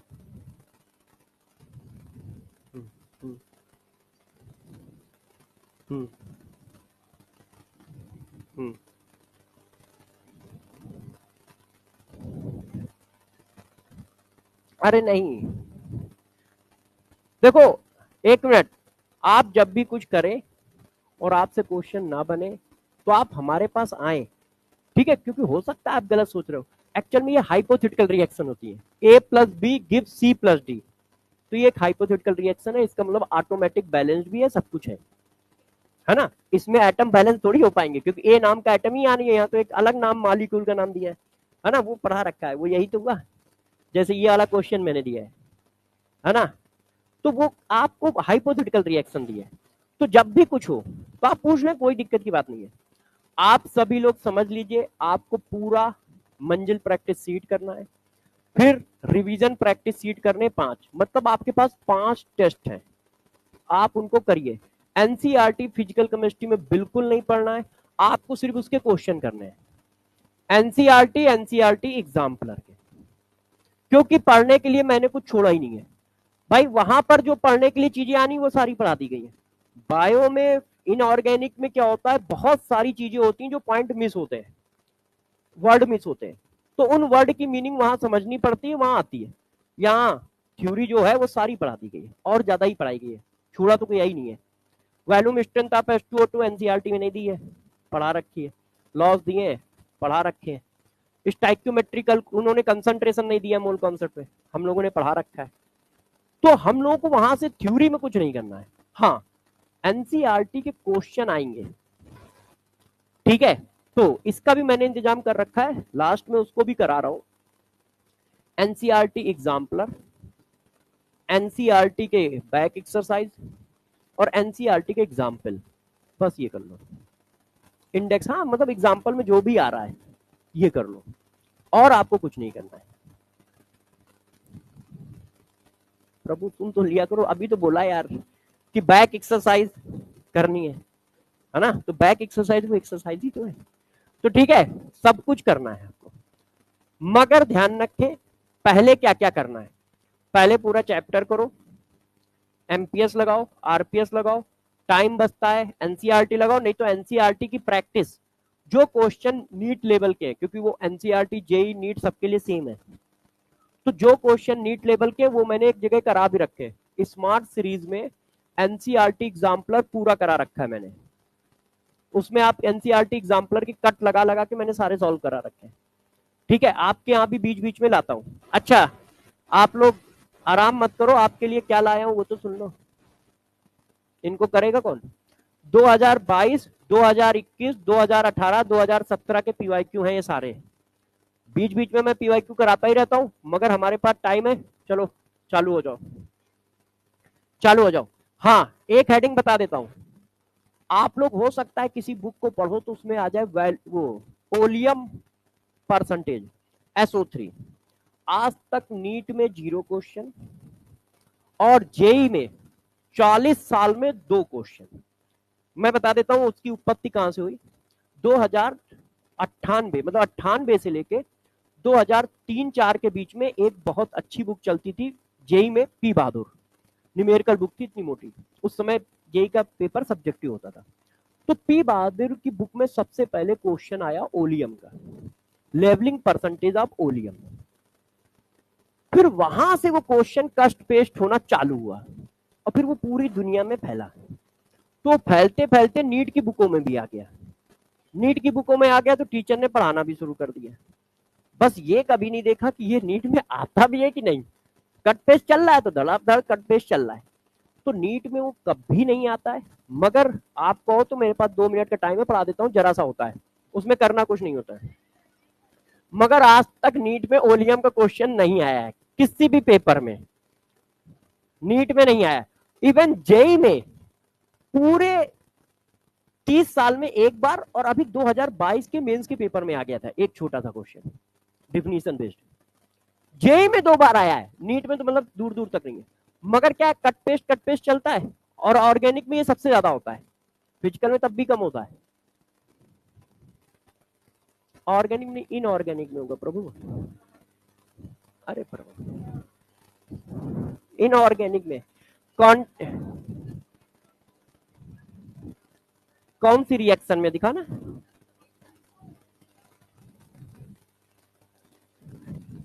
SO3 यूज कर रहे हो, ओलियम नहीं यूज कर रहे हो, वो SO3 एज इलेक्ट्रोफाइल यूज कर रहे हो। SO3 ओलियम नहीं होता है। अब पढ़ाई दे, नहीं तो तुम लोग ओलियम कुछ समझोगे, SO3 कुछ समझोगे। रुक जाओ, 5 मिनट है, 2 मिनट का काम है, बहुत छोटी सी चीज होती है।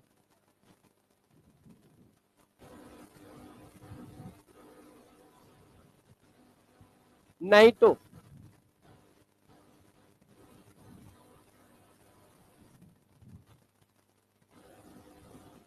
मुन्ना सुन लो, नहीं तो उल्टा सीधा ऐसे ही बताओगे। लेवलिंग परसेंटेज ऑफ ओलियम, इसका क्या मतलब होता है बताता हूं। आप लोग लैब में गए होगे ना, नहीं गए तो कोई बात नहीं है, तो फिर लैब से उठ के इधर आ जाते हैं। देखो, लेवलिंग परसेंटेज ऑफ ओलियम का मतलब क्या होता है, बहुत सिंपल, बहुत इजी है यार, बस बता दूं मैं एक बार।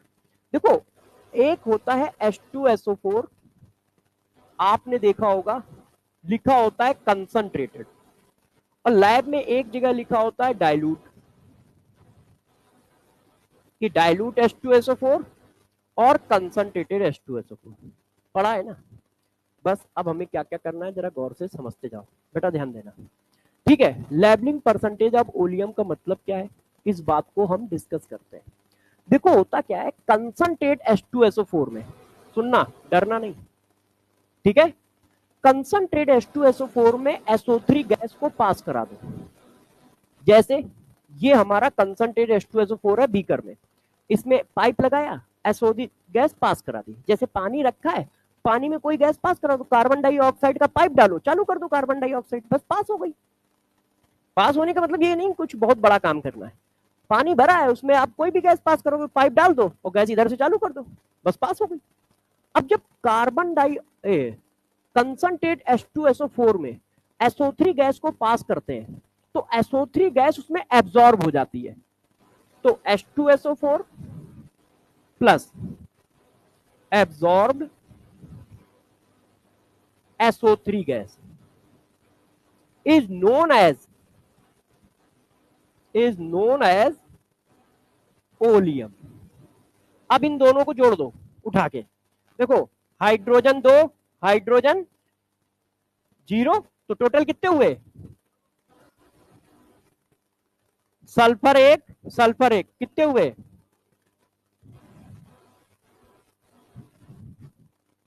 H2O2O7, इसको कहते हैं ओलियम। ठीक है, आओ इधर, ये बोला जाता है ओलियम। हाँ बेटा सही कह रहे हो, इसको बोलते हैं ओलियम। तो ओलियम रियलिटी में क्या होता है, ओलियम रियलिटी में ये कंपोजिशन होता है। तो सर ने उसमें से इसको बताया है, इलेक्ट्रोफाइल तो ये होगा ना प्रभु, ये थोड़ी होगा, सल्फोनेशन में बताया है।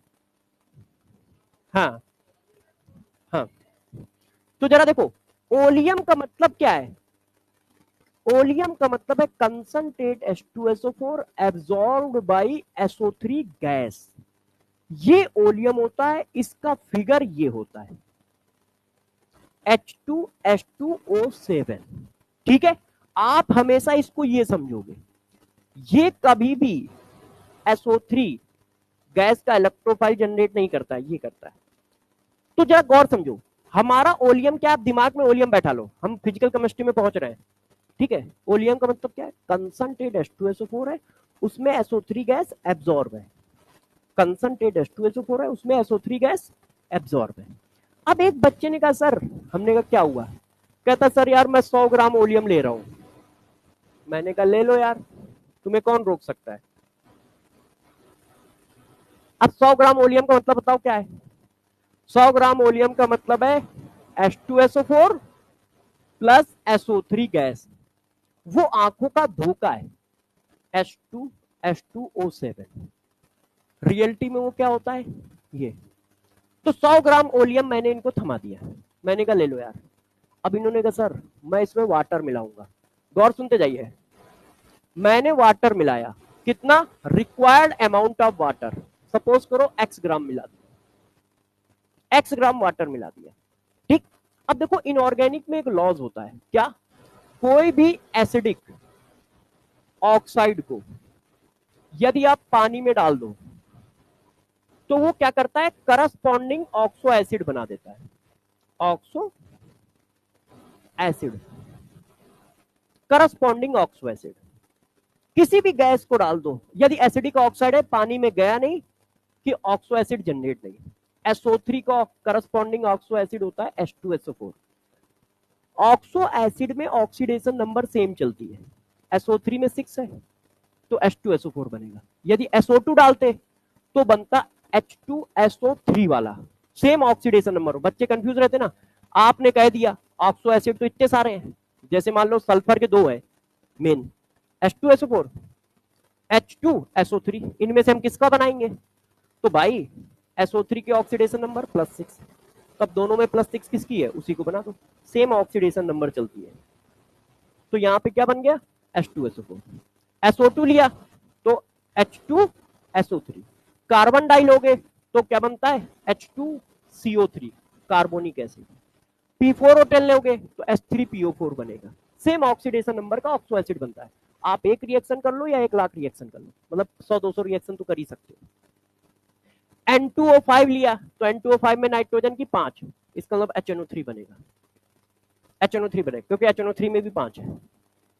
ठीक है, अब आपने लिया NO2 तो वहां पे 4 है तो 4 वाला बनेगा, 3 लिया तो 3 वाला बनेगा, तो वो अब कहानी छोड़ देते हैं क्योंकि वो अपना पार्ट नहीं है। अब गौर सुनना, तो अब पानी मिलाओगे तो बताओ क्या होगा, केमिकल क्या होगा, केमिकल ये होगा कि ये वाला SO3 भी H2SO4 में कन्वर्ट हो जाएगा। बुरा तो नहीं मान रहे हो भाई, ये तो पहले से H2SO4 है तो ये भी कन्वर्ट हो गया। अब लाभ कंजर्वेशन ऑफ मास लगाओ, 100 ग्राम था, x ग्राम पानी डाल दिया तो ये कितना हो गया, सही है, पक्का। बस लेवलिंग परसेंटेज ऑफ वॉल्यूम खत्म। क्या होता है डेफिनेशन जरा समझो। 100 ग्राम ओलियम में रिक्वायर्ड अमाउंट ऑफ वाटर मिलाना है। रिक्वायर्ड अमाउंट ऑफ वाटर का मतलब जितना SO3 है उसी के रिस्पेक्ट में वाटर, डाइल्यूटेड नहीं हो रहा है, ध्यान रखना, डाइल्यूटेड नहीं हो रहा है, वो एब्जॉर्ब SO3 को H2SO4 में कन्वर्ट कर रहा है, डाइल्यूटेड नहीं हो रहा है। तो 100 ग्राम ओलियम में रिक्वायर्ड अमाउंट ऑफ वाटर मिलाने पर जितना प्योर कंसंट्रेटेड H2SO4 फॉर्म होता है उसी को कहते हैं लेवलिंग परसेंटेज ऑफ ओलियम, इसी को कहते हैं लेवलिंग परसेंटेज ऑफ ओलियम। ये value labelling percentage of oleum. तो 100 ग्राम ओलियम में 100 ग्राम ओलियम में रिक्वायर्ड अमाउंट ऑफ वाटर मिलाने पर 100 ग्राम ओलियम में रिक्वायर्ड अमाउंट ऑफ वाटर मिलाने पर जितना प्योर कंसंट्रेटेड H2SO4 फॉर्म होता है, ध्यान रखना है डाइल्यूटेड नहीं है, इसमें वाटर बिल्कुल नहीं है, प्योर कंसंट्रेटेड H2SO4, जितना प्योर कंसंट्रेटेड H2SO4 फॉर्म होता है उसकी वैल्यू को लेवलिंग परसेंटेज ऑफ ओलियम कहते हैं। जैसे ये वैल्यू हमेशा 100 से ऊपर आएगी क्योंकि 100 ग्राम में वाटर मिला रहे हो तो ये वैल्यू हमेशा 100 से ऊपर आएगी, पहला पॉइंट ये है। तो पहला पॉइंट क्या हुआ, लेवलिंग परसेंटेज ऑफ वॉल्यूम की डिफिनीशन क्या है, डिफिनीशन पे ही क्वेश्चन आ सकता है आपके पास। तो लेवलिंग परसेंटेज ऑफ वॉल्यूम क्या होता है, total total amount of pure concentrated H2SO4 form by 100 gram oleum. 100 gram oleum से जितना प्योर कंसंट्रेटेड H2SO4 फॉर्म होता है उसे लेवलिंग परसेंटेज ऑफ ओलियम कहते हैं, इज नोन एज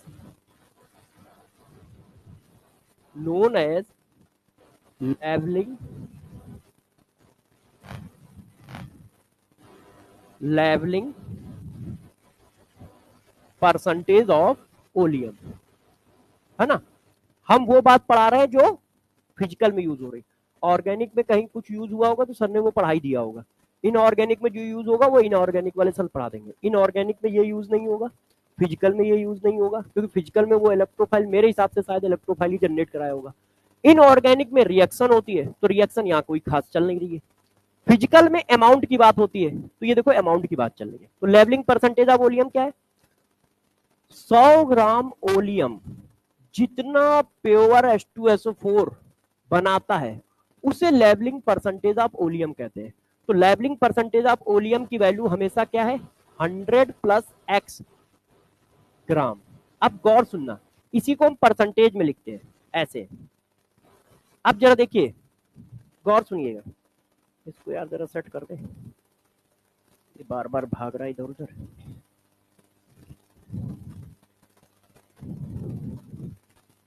हाँ, अब जरा देखो, यदि कहीं पर ऐसे दिया है किसका लेवलिंग परसेंटेज ये है, लेवलिंग परसेंटेज ऑफ ओलियम। अब इसका तुम पहले मतलब क्या क्या समझोगे जरा समझो, ठीक है। यदि 109% है इसका मतलब क्या है, इसका मतलब 100 प्लस 9, इसमें 9 ग्राम वाटर मिलाया गया है। पहली बात तो ये, क्योंकि 100 से ऊपर जो है वो वाटर मिलाया गया, वो वाटर नहीं है, उतना वाटर मिलाया गया है SO3 को कन्वर्ट कराने के लिए, है कि नहीं। तो पहली दिमाग में आपको ये बात रखनी होगी क्योंकि इस तरह का क्वेश्चन आपको मिलेगा। कैसा क्वेश्चन मिलेगा, देखो ऐसा क्वेश्चन मिलेगा, ध्यान दीजिए। मैंने कहा 50 ग्राम ओलियम, यदि कोई क्वेश्चन आएगा तो 50 ग्राम ओलियम, ठीक है, react with required amount of water and form ये जो नीट 2022 में क्वेश्चन आया वो करा दे रहा हूँ, क्योंकि वो सबसे सस्ता क्वेश्चन वही है, डिफिनीशन बेस्ड। वो जेई में आया है, तो नीट में पता नहीं उससे सस्ता कुछ हो नहीं सकता है। 50 gram oleum react with required amount of water and form, ठीक है, 60.5 gram pure H2SO4। Calculate labelling percentage of oleum.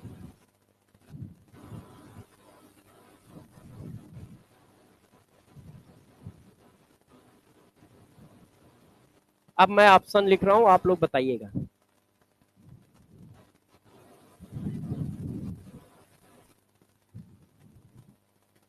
इस वैल्यू को थोड़ा छोटा कर देता हूं,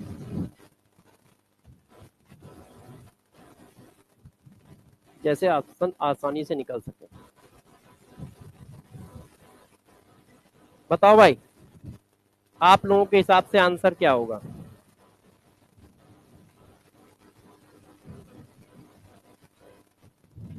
अब जरा देखो, 50 ग्राम ओलियम कितना H2SO4 फॉर्म कर रहा है? 55 ग्राम। हमारी डिफिनीशन क्या है? 100 ग्राम ओलियम जितना H2SO4 फॉर्म करेगा उसको लेवलिंग परसेंटेज ऑफ ओलियम कहेंगे।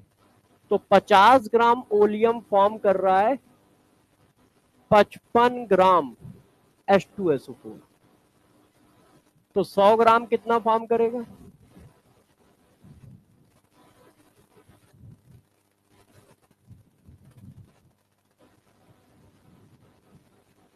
तो कितना आ गया? 110।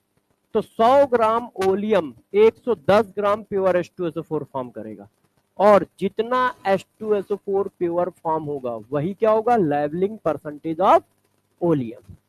तो लेवलिंग परसेंटेज ऑफ ओलियम निकालने को आया, तो ये आया।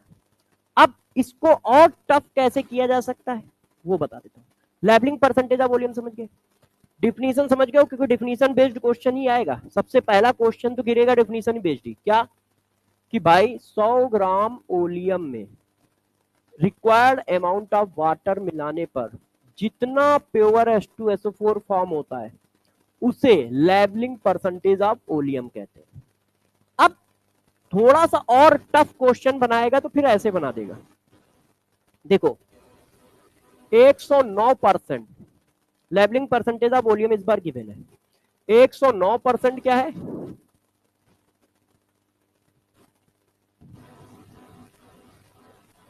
लेवलिंग परसेंटेज ऑफ वॉल्यूम है। अब गौर सुना, calculate free SO3 amount in oleum. वो ओलियम में पूछ रहा है कितना SO3 फ्री है, उसका अमाउंट बताओ। फ्री का मतलब समझ रहे हो? एब्जॉर्ब फॉर्म में जितना है। अब ये कैसे निकलेगा आपको आता है, बस मुझे एक बार हिंट देना बाकी है, ठीक है? कह रहा है कि जितना ओलियम में फ्री SO3 है, फ्री SO3 का मतलब जो एब्जॉर्ब फॉर्म में है, उसकी वैल्यू बताओ। मैंने आपको बताया ओलियम क्या होता है,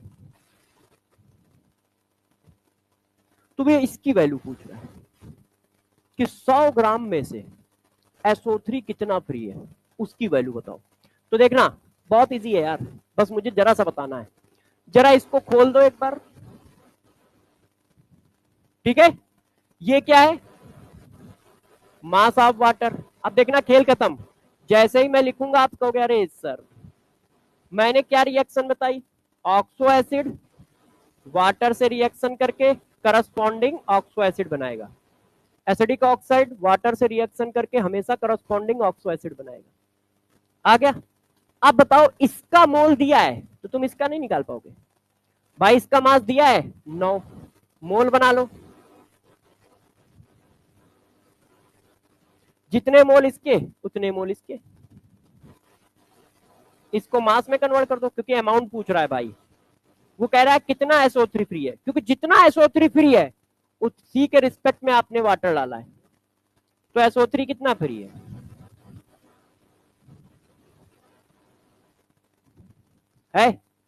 एक्चुअल में ये क्वेश्चन पी बहादुर में है ना, तो मुझे याद था तो मैंने वही छाप दिया। ठीक है, ये क्वेश्चन जेई में। अब आप कह रहे हो सर लगातार जेई क्वेश्चन क्यों करा रहे हो, क्योंकि नीट में कभी कोई आया ही नहीं है, तो जेई का ही कराऊंगा, कहां करा दूंगा।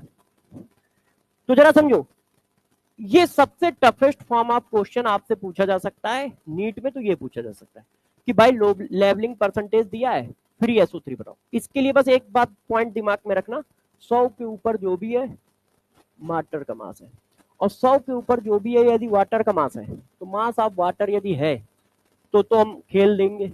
ये तो हम अभी बचपन से ही खेल रहे हैं। इनमें से किसी एक की वैल्यू मिल गई, दूसरी की तो हम चिपका ही देंगे। तो वाटर 9 ग्राम मिल गया है, तो SO3 निकाल ही देंगे। कर लोगे? ठीक है ना, कर लोगे ना? 2 साल बाद हेडिंग पढ़ा रहा हूँ, क्योंकि 2 साल हो गए, जेई का कोई बैच नहीं पढ़ाया अभी, नीट पढ़ा रहा हूँ। 2 साल पहले पढ़ाई थी। अब इसको करो जल्दी जल्दी। प्रयास 2.2 में पढ़ाया था, तब से अब पढ़ा रहा हूँ, क्योंकि नीट में पढ़ा नहीं, नीट में नहीं पढ़ाता, SO3 नीट में नहीं करा था। क्योंकि जो देखो नीट का सिलेबस बहुत बड़ा है, क्योंकि हर जगह से क्वेश्चन आता है। ऊपर से आपने वो भी सिलेबस करा रखा है जो पेपर में कभी आता ही नहीं है। तो वो बच्चा जिसका सिलेक्शन होना भी था ना, उसका सिलेक्शन तुमने नाक की ओर पहुंचा दिया, उसको तो पता नहीं है। वो तो इस पे रट्टा मार रहा बैठ के, इसको समझ रहा है, और वो जो आधे घंटे खराब किए उसमें वो शायद 1 नंबर बढ़ा लेता अपना, मगर तुमने क्या किया, उसको और गर्त में डाल दिया। इस तरह के मान लो 20 टॉपिक मैंने पढ़ा दिए, 20 ऑर्गेनिक में, 20 इनऑर्गेनिक में, बायो में।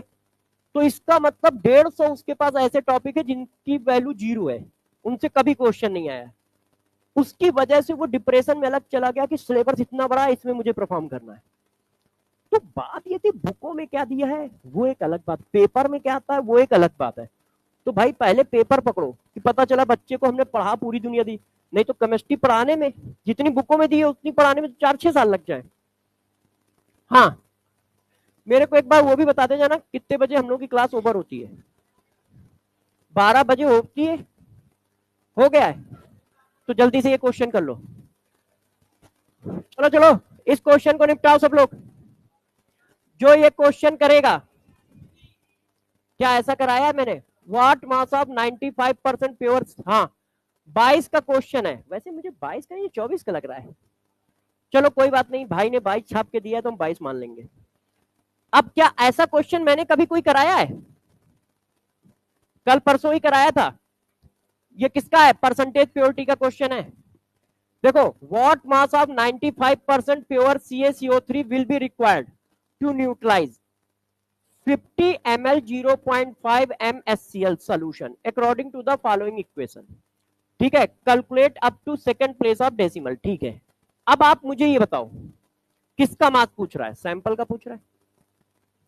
क्या कह रहा है, देखो सैंपल में परसेंटेज प्योरिटी दी है 95% प्योर है।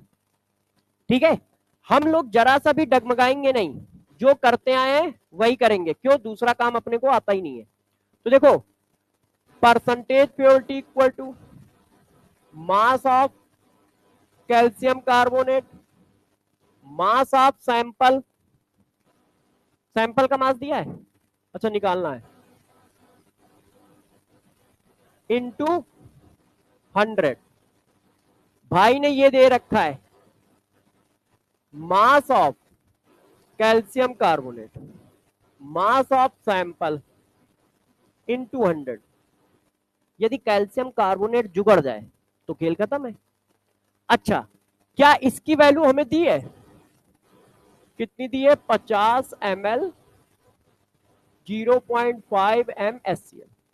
तो यार इसकी दी है, इसकी निकाल लेंगे, है ना, मोल अपॉन कोफिशिएंट इक्वेट करके। मोल बनाओ m into V in litre, mole upon coefficient बराबर mole upon coefficient, mole upon coefficient. Direct कर दूं यार, बुरा तो नहीं मानने वाला है कोई बच्चा। मोल अपॉन कोफिशिएंट, मोल कितने आ गए, ये आ गए। अब जितने मोल आ गए इसको मास बना लो, क्यों, वहां पे मास डालना है ना, 100 का मल्टीप्लाई, मोल में मॉलिक्यूलर वेट का मल्टीप्लाई करोगे मास बन जाएगा। कट्टम काट खेल लो, 3 जीरो उड़ा लो, तो ये 25 आ जाएगा, 2 से डिवाइड हो गया, तो 1.25 से 2 से डिवाइड करोगे 12.5, 1 2 3 खत्म। 25 का मतलब 2.5 डिवाइडेड बाई 2, तो 2.5 मतलब 25 का आधा 12.5, और पॉइंट मार दिया। अब यहां मार दो जाके, देखो सैंपल इक्वल टू, ये यहां रख दिया,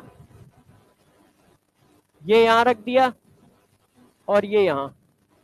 अब आप करके बताओ भाई, हथियार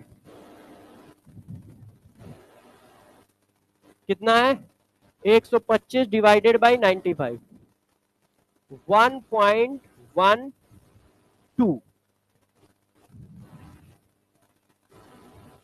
हाँ 1.32 ग्राम कोई आंसर है? ठीक है, कर लोगे, कर लोगे सब लोग, ये क्वेश्चन हमने करा रखे। अब ये आप अभी करो। अच्छा देखिए, मैंने सारे क्वेश्चन आपको कर रखे, ये आप करोगे 2018, 19, 20, 17 तक के क्वेश्चन पढ़े हैं, सारे पीवाईक्यू 17 तक के पढ़े, इनमें से कुछ हम लोगों ने बीच में करे भी हैं, जो नहीं करे ये आप जरूर कर लें, ठीक है। प्रैक्टिस सेशन के लिए लाया था कि यदि क्लास में टाइम बचेगा तो हम इनको करेंगे। 12-15 पे है, देखो बता दिया करो, क्योंकि मैं टाइम पे ज्यादा फोकस नहीं रखता कि हाँ कितने बजे आना है, कितने बजे आना है, उसका रीजन है डेली चेंज होता है, तो जिन चीज, तो हमें पता है हमें फोकस किस पे रखना है। चलो भाई, ये भी क्वेश्चन बताओ, 22 का ये, in 1 molal solution that contains 0.5 mole of solute is, देखो सॉल्वेंट का हमें मास पूछ रहा है, मोल ऑफ सोल्यूट दिया है, मोललिटी दिया है, मास ऑफ सॉल्वेंट पूछ रहा है, कितना रद्दी क्वेश्चन है। Direct molality equal to 1, mole of solute, mass of solvent in gram, क्योंकि आंसर ग्राम में है। अब कट्टम काट खेलो, कितना आ रहा है, तो 500 टिक कर दे डायरेक्ट, ठीक है। अच्छा अगले क्वेश्चन पे आ जाओ, क्या कह रहा है, organic compound contain 78% carbon, remaining percentage, एक मिनट, hydrogen, right option for the empirical formula of this compound. Empirical formula क्या है, एटम के मोल का रेशियो, कार्बन 78 डिवाइडेड बाई, अच्छा मैं जल्दी जल्दी कर रहा हूं, ये मतलब कर दे रहा हूं, ऐसे समझ पा रहे हो ना क्या किया है, कार्बन का मोल बना दिया, और 78 में माइनस करो 22, मोल बना दिया, हथियार 6.5, 22। अब क्या करोगे, रेशियो बनाओ होल नंबर में, 1, 3 एक बार देखना सही डिवाइड किया क्या, 3.38 आ रहा है क्या, ये देखना, इससे 22 ही आएगा ना, 78 22, 22 डिवाइडेड बाई 6.5, 78 डिवाइडेड बाई 12, सही है यार, 3.38। अब रुक जाओ, आपको होल नंबर बनाना पड़ेगा, गौर सुनिए, 3 का मल्टीप्लाई करो, इसमें जरा 3 का मल्टीप्लाई करना, कोई 3.38 मल्टीप्लाई 3, 10 के आसपास, तो या तो ये आंसर है, या फिर 1:3, यदि यहां अप्रोक्सीमेशन ले लिया तो ये बन जाएगा, और नहीं यहां लिया तो फिर हमें क्या करना पड़ेगा, एक ऐसे नंबर से मल्टीप्लाई करना पड़ेगा जिससे ये होल नंबर बन जाए। तो यदि ये वाला आंसर नहीं है तो फिर ये वाला टिक करो, आंसर नहीं है, C3H10 आंसर नहीं है, नहीं तो हम तो C3H10 टिक करते, क्यों, हमें होल नंबर चाहिए होता है, और ये 33% लिखा है, मुझे कैसे लगा कि 3 का मल्टीप्लाई करना चाहिए, मुझे लगा ये 33 लिखा है, 33 में 3 का मल्टीप्लाई करो 100 हो जाता है अप्रोक्सीमेट, तो मैंने 3 का मार दिया, मगर ये ऑप्शन था नहीं, इसलिए भाई यहीं पे अप्रोक्सीमेशन, इसका मतलब उसने ले लिया है, मगर ये होता तो ये टिक करता मैं, क्योंकि ये ज्यादा क्लोज है होल नंबर के। क्लियर है? पीवाईक्यू तो हमें लग रहा है और रद्दी आ रहा है, इसको करो। इतने molecule of urea number given है, present in 100 ml volume given है, कैलकुलेट द कंसंट्रेशन, मोलरिटी निकालनी है। आपको नंबर दिया है, वॉल्यूम दिया है, वॉल्यूम किस में चाहिए? ml में, तो 10 की power 3 mole of solute, volume of solution into 10 की पावर 3। ठीक है, सही है ना? तो तुम लोग भी पेन चलाओ यार, हम ही से करवा रहे हो, हम कितने बार सॉल्व करेंगे। अब देखो मोल कैसे बनाओगे, नंबर दिया है तो मोल कैसे बनाओगे? हाँ हाँ डरो नहीं, यस करो। क्या करोगे? एवोगाड्रो नंबर से डिवाइड,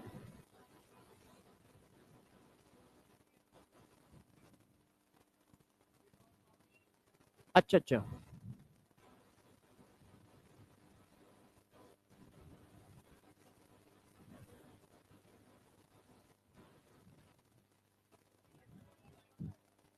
एक जीरो ज्यादा लगा दिए ना, हाँ आदत है हमारी। ठीक है, क्लियर? चलो अब आप जिद कर रहे हो तो और करा देता हूं एक। हाँ ये खतरनाक क्वेश्चन है, ये खतरनाक है, इसको करो तुम।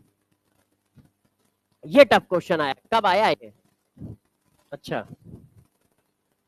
नहीं 24 का तो नहीं है, 19 का है, वही मैं कहूँ, 24 के तो क्वेश्चन याद है मुझे, 19 का है। ये खतरनाक क्वेश्चन है, 5 नंबर मिलेंगे, 5 रुपए मिलेंगे, +5 -5, मिनट दे रहा हूं 2,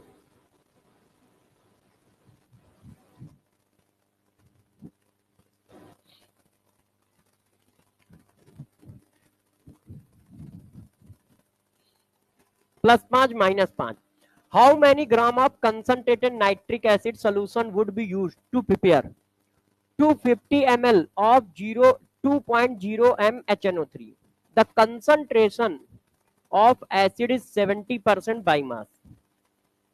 अब आप बताओ, एक सोल्यूशन है 70% बाई मास का, उसमें कुछ किया गया है, कुछ क्या मतलब पानी आनी मिलाया गया है, और जो नया सोल्यूशन तैयार किया गया है वो ये है 250 ml 2.0 m HNO3 का। तो वो पूछ रहा है उस एसिड के कितना अमाउंट लिया गया है जिसका कंसंट्रेशन ये दिया है, बताइए, बताओ। तुम्हें आता है, पढ़ा रखा है, मगर हाँ एक पॉइंट है जिस जगह पे आपको थोड़ा सा फोकस करना है, वो भी बता रखा है, मगर कई मतलब 1 2 3 4 कॉन्सेप्ट लगे हैं छोटे छोटे छोटे छोटे, और मैंने आपको कहा था जब भी ज्यादा कॉन्सेप्ट यूज होंगे छोटे छोटे, उनमें से कोई एक तुम्हारा मिसिंग होगा और तुम वहीं फंसे पड़े होगे। जल्दी बताइए। तो सारी क्लास के -5 हुए, ये तो आंसर तुमने देख के बताया, आंसर दिखाओ कैसे किया है, क्योंकि इसका आंसर तो मुझे भी पता है। हाँ वो तो मैं समझ गया ना। देखिए मैं बताता हूँ, देखो देखो बच्चों, डरना नहीं। देखिए ये एक सॉल्यूशन है जिसका मास परसेंटेज आपको दिया है, ठीक, कह रहा है एक एसिड है HNO3।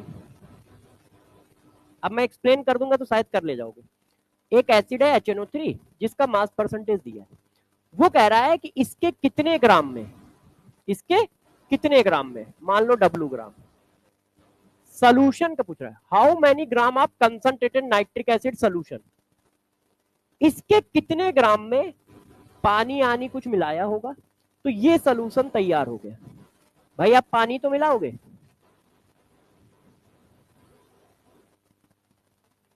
कितना दिया है, अब देखना बस ये क्वेश्चन, एक एसिड है उसके कितने ग्राम में पानी मिलाया जाए जिससे ये सोल्यूशन तैयार हो जाए। अच्छा बताओ पानी मिला रहे हो तो इसका मतलब क्या HNO3 भी मिला रहे हो? इसका मतलब जितने मोल HNO3 यहां होंगे उतने ही यहां होंगे, है कि नहीं? बस खेल खत्म हो गया। डाइल्यूशन में मैंने पढ़ाया था पानी नहीं मिलाया जाता है, ए सॉरी, मोल ऑफ सॉल्यूट नहीं मिलाए जाते, है ना? तो वो कह रहा है इस एसिड में कितना पानी मिलाया जाए कि ये सोल्यूशन बन जाए। तो इसका मतलब जो मोल सॉल्यूट के यहां है वही यहां है। क्लियर है? अच्छा, अब गौर से आप देखिएगा, क्वेश्चन हमारा खत्म है। W ग्राम सोल्यूशन है, तो ये कितना है सॉल्यूट, ये कितना है सोल्यूशन, पढ़ना सिखाया था। 100 ग्राम सोल्यूशन में कितना ग्राम सॉल्यूट है, तो W ग्राम में कितना होगा? 100 ग्राम सोल्यूशन में W ग्राम HNO3 है, ए सॉरी 70 ग्राम HNO3 है। भाई इसको पढ़ना सिखाया था ना, 100 ग्राम सोल्यूशन में कितना है? 70 ग्राम है, मगर सोल्यूशन क्या है? W ग्राम।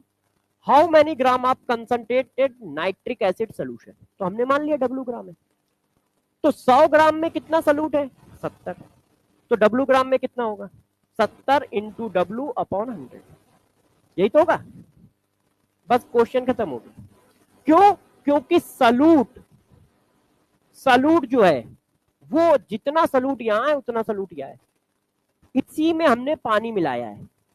तो अब जरा देखो, मोलरिटी दी है, मोल ऑफ सॉल्यूट, मोल मास मिल गया है 70 divided by 100 into W divided by 63, mole of solute हो गया।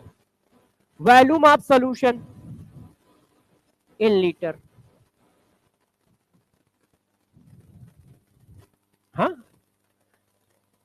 100 ग्राम ये पढ़ो, 100 ग्राम सोल्यूशन में कितना सॉल्यूट, तो W ग्राम सोल्यूशन में कितना सॉल्यूट इंटू W, तो ये किसका मास आया? सॉल्यूट का। ये सॉल्यूट का मास आया ना, जितना सॉल्यूट यहां होगा उतना ही यहां होगा। क्यों? क्योंकि आप पानी मिला रहे हो सिर्फ। हाँ, तो मैंने सॉल्यूट का मास यहां जो है वही यहां है, तो आपने लिखा मोल ऑफ सॉल्यूट, तो mass of solute divided by molecular weight. Volume of solution, molarity दी है। अब कट्टम काट खेल के जरा W निकालो, कट्टम काट खेलो ना यार कोई। ये 4 आ गया, 45 आएगा। 45 आंसर आता है या 70 आंसर आता है, कोई एक आता है? हाँ हाँ, जो भी आ जाए। बात समझ पाए? अब इस क्वेश्चन में कहां पे आपको पकड़ना था, आपको ये बात पकड़नी थी ओ कि आपको 100 ग्राम में 70 ग्राम सॉल्यूट दिया है, तो W ग्राम में कितना सॉल्यूट। तो दो कॉन्सेप्ट थे, एक ये पकड़ना था, एक ये पकड़ना था कि जितने मोल सॉल्यूट यहां होंगे उतने मोल यहां होंगे, क्योंकि ये डाइल्यूशन किया जा रहा है। यदि कुछ और मिलाएगा तो बताएगा ना कि हम भाई ये मिला रहे हैं वो मिला रहे हैं। ये वाला कैसे किया ना, इसको छोड़ो, ये समझ रहे हो, ये पढ़ पाते हो 100 ग्राम में 70 ग्राम सॉल्यूट। अब वो कह रहा है इसका कितना ग्राम लिया जाए, तो हमने अपनी तरफ से W ग्राम मान लिया कि हम W ग्राम सोल्यूशन ले रहे हैं। तो 100 ग्राम सोल्यूशन में 70 ग्राम HNO3 है, तो हम कितना सोल्यूशन ले रहे हैं? W ग्राम। तो W ग्राम में कितना HNO3 होगा, तो जितना HNO3 यहां होगा उतना ही यहां होगा। ठीक है, तो हमने फार्मूला लगाया क्योंकि मोलरिटी दी है, molarity equal to mole of solute, तो mass of solute divided by molecular weight, mole of solute divided by volume into 10 की पावर 3। अब सॉल्व करके W की वैल्यू निकाल ली, क्योंकि W क्या है? Mass of solution. बस आंसर आ गया। बचे हुए क्वेश्चन आप सभी बच्चे करके आओगे, जो नहीं आएंगे मेरे से पूछोगे, ठीक है, या किसी से पूछोगे जो भी मिल जाए, क्योंकि आप लोगों के लिए वो भी तो होंगे डाउट वाले।